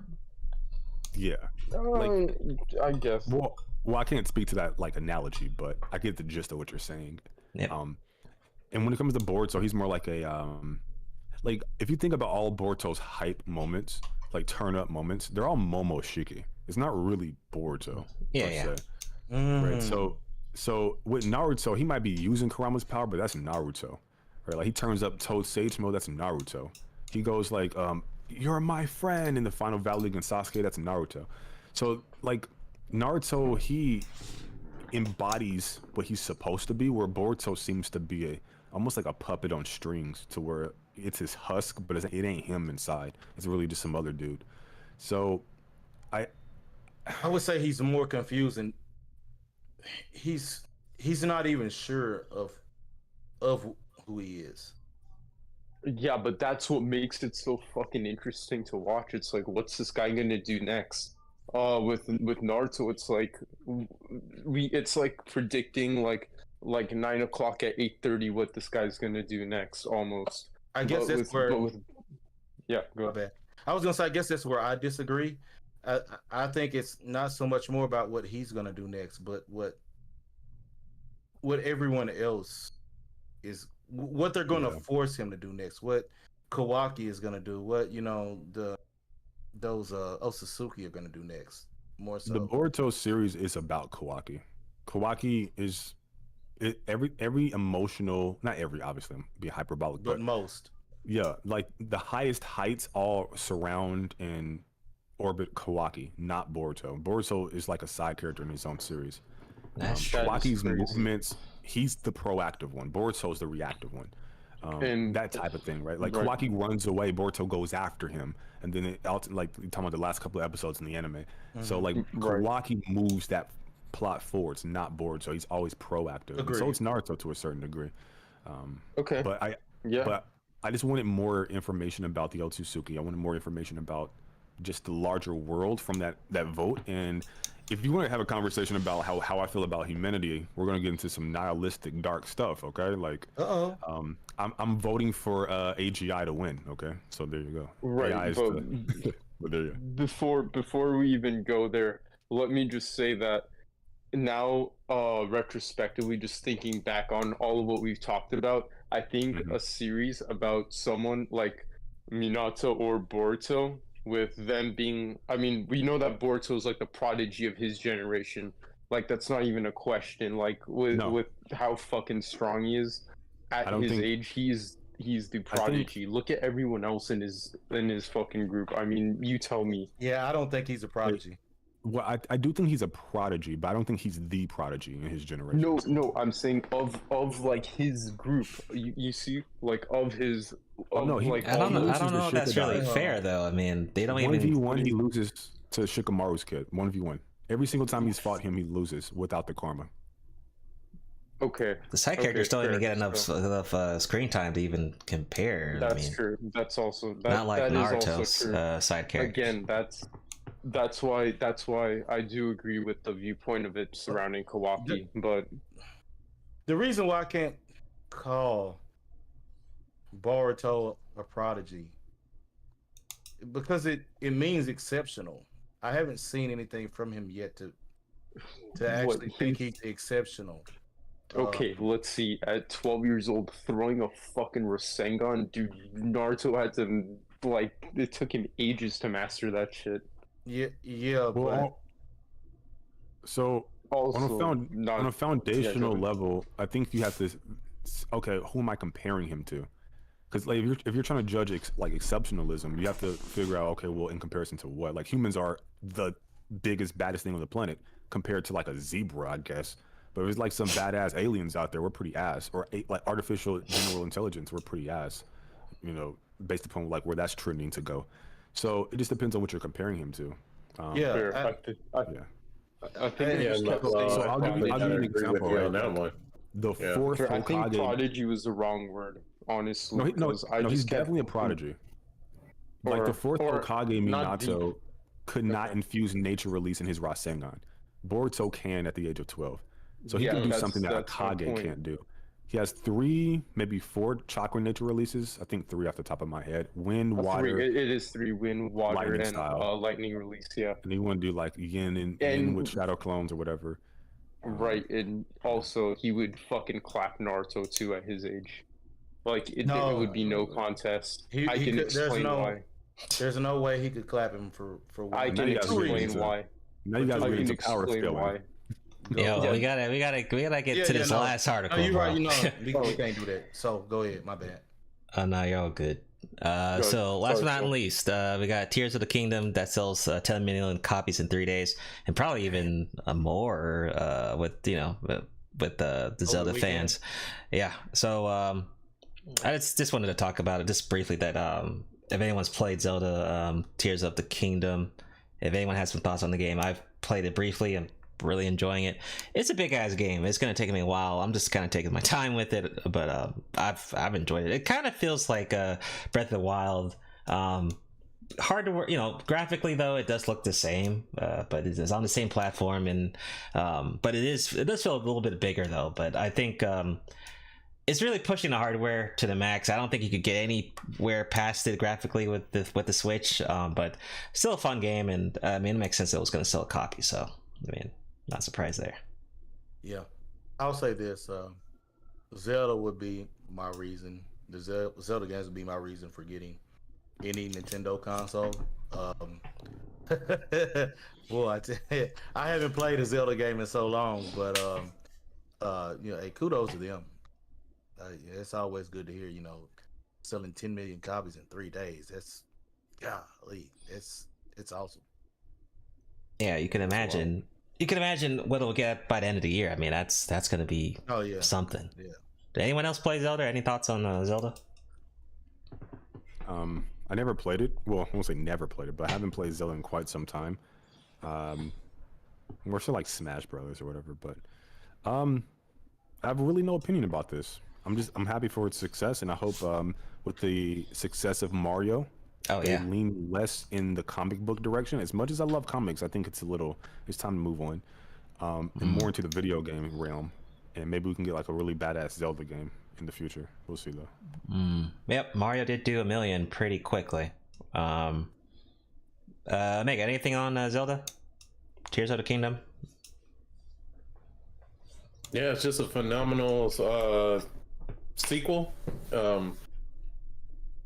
Bunch of people are posting all kind of tanks and weapons and everything from just the creativity of destroying stuff with those glyphs or whatever that is. Like I don't know what they fully are, but you you can create whatever you want, imagination, and power it up and go. So it looks really good. The mechanics, the gameplay, it's a solid game.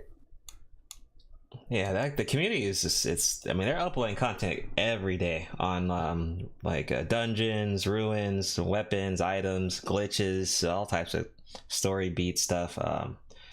I'm not gonna lie, anytime I have a problem with a dungeon or something, I'm looking that shit up. I'm not even trying to stress myself out. There's a lot of fucking, it's a lot to do there. Yeah, it's just a lot. Trunks, anything on tier? Anything on Zelda? Anything at all? Well, we can talk about how Trunks in Drag. No, I'm just kidding. No, you just want to talk some anime, bro. Stupid. All right, man. So we passed. We actually passed the 3-hour mark. I don't know how we got to 3 hours, but we did. This has literally been our best episode. Long-winded. It's been a while, man. Listen, I'll take that as a good sign that I did okay. I'm not, man. You did great. No, you did great. You did great. Yeah, definitely love you. Come back. Yeah, I appreciate you guys inviting me. I always want to branch out and just collab with people in general. So that's something I really want to start doing more. And yeah, I appreciate that. We got to stick together as content creators. So I feel you, man. I heard that. Appreciate you coming aboard, man. Yeah, definitely hit you up behind the scenes and all that. And shout out your podcast again. Yeah, it's the Cloud Ninja podcast. It's 3 of us. Free Game, Bar B, and myself. And I also have a second channel coming up. It's called Peak Fiction. We're still working on content. We're going to launch it once we get to a certain threshold. It's going to be me, It's Meek, Barbie, and a content creator named Kamui. So that should be pretty fun. And I am Mellow, or Mellow the Dreamer, on Twitch, YouTube, TikTok, and Twitter. So all talk right. about anime, Appreciate reactions. Just subscribe, man. Just subscribe. You heard the 411. Check the man out, and he's got some more stuff coming out too. Awesome. Yeah. Yes, sir. All right, man. I got you. You can check him out on the description. I also got you tagged on the description as well. People can check you out. Very nice, very nice. Gentlemen, it's been a pleasure. I'd love to hop back on anytime. You guys be safe, and I'll see you later. Same All here. right, on, man. All right, man. Peace out. Thanks for coming. Good shit. Later. All right. So, episode 37. Oh, that's crazy. 37 will be on June 11th. So that'll be our first episode for June. So we'll probably be covering Spider-Verse 2, covering Street Fighter 6, and whatever happens in between then. So be sure to like the video, subscribe. If you missed this playback, you can check us out on Spotify, Google Podcast, Stitcher, and Anchor. I'll post the episode as soon as possible, or you could just check it out on the YouTube channel. We'll see you guys on the first episode of June on the 11th. Peace out. Peace, everyone. Shout out to all the blurs and metal.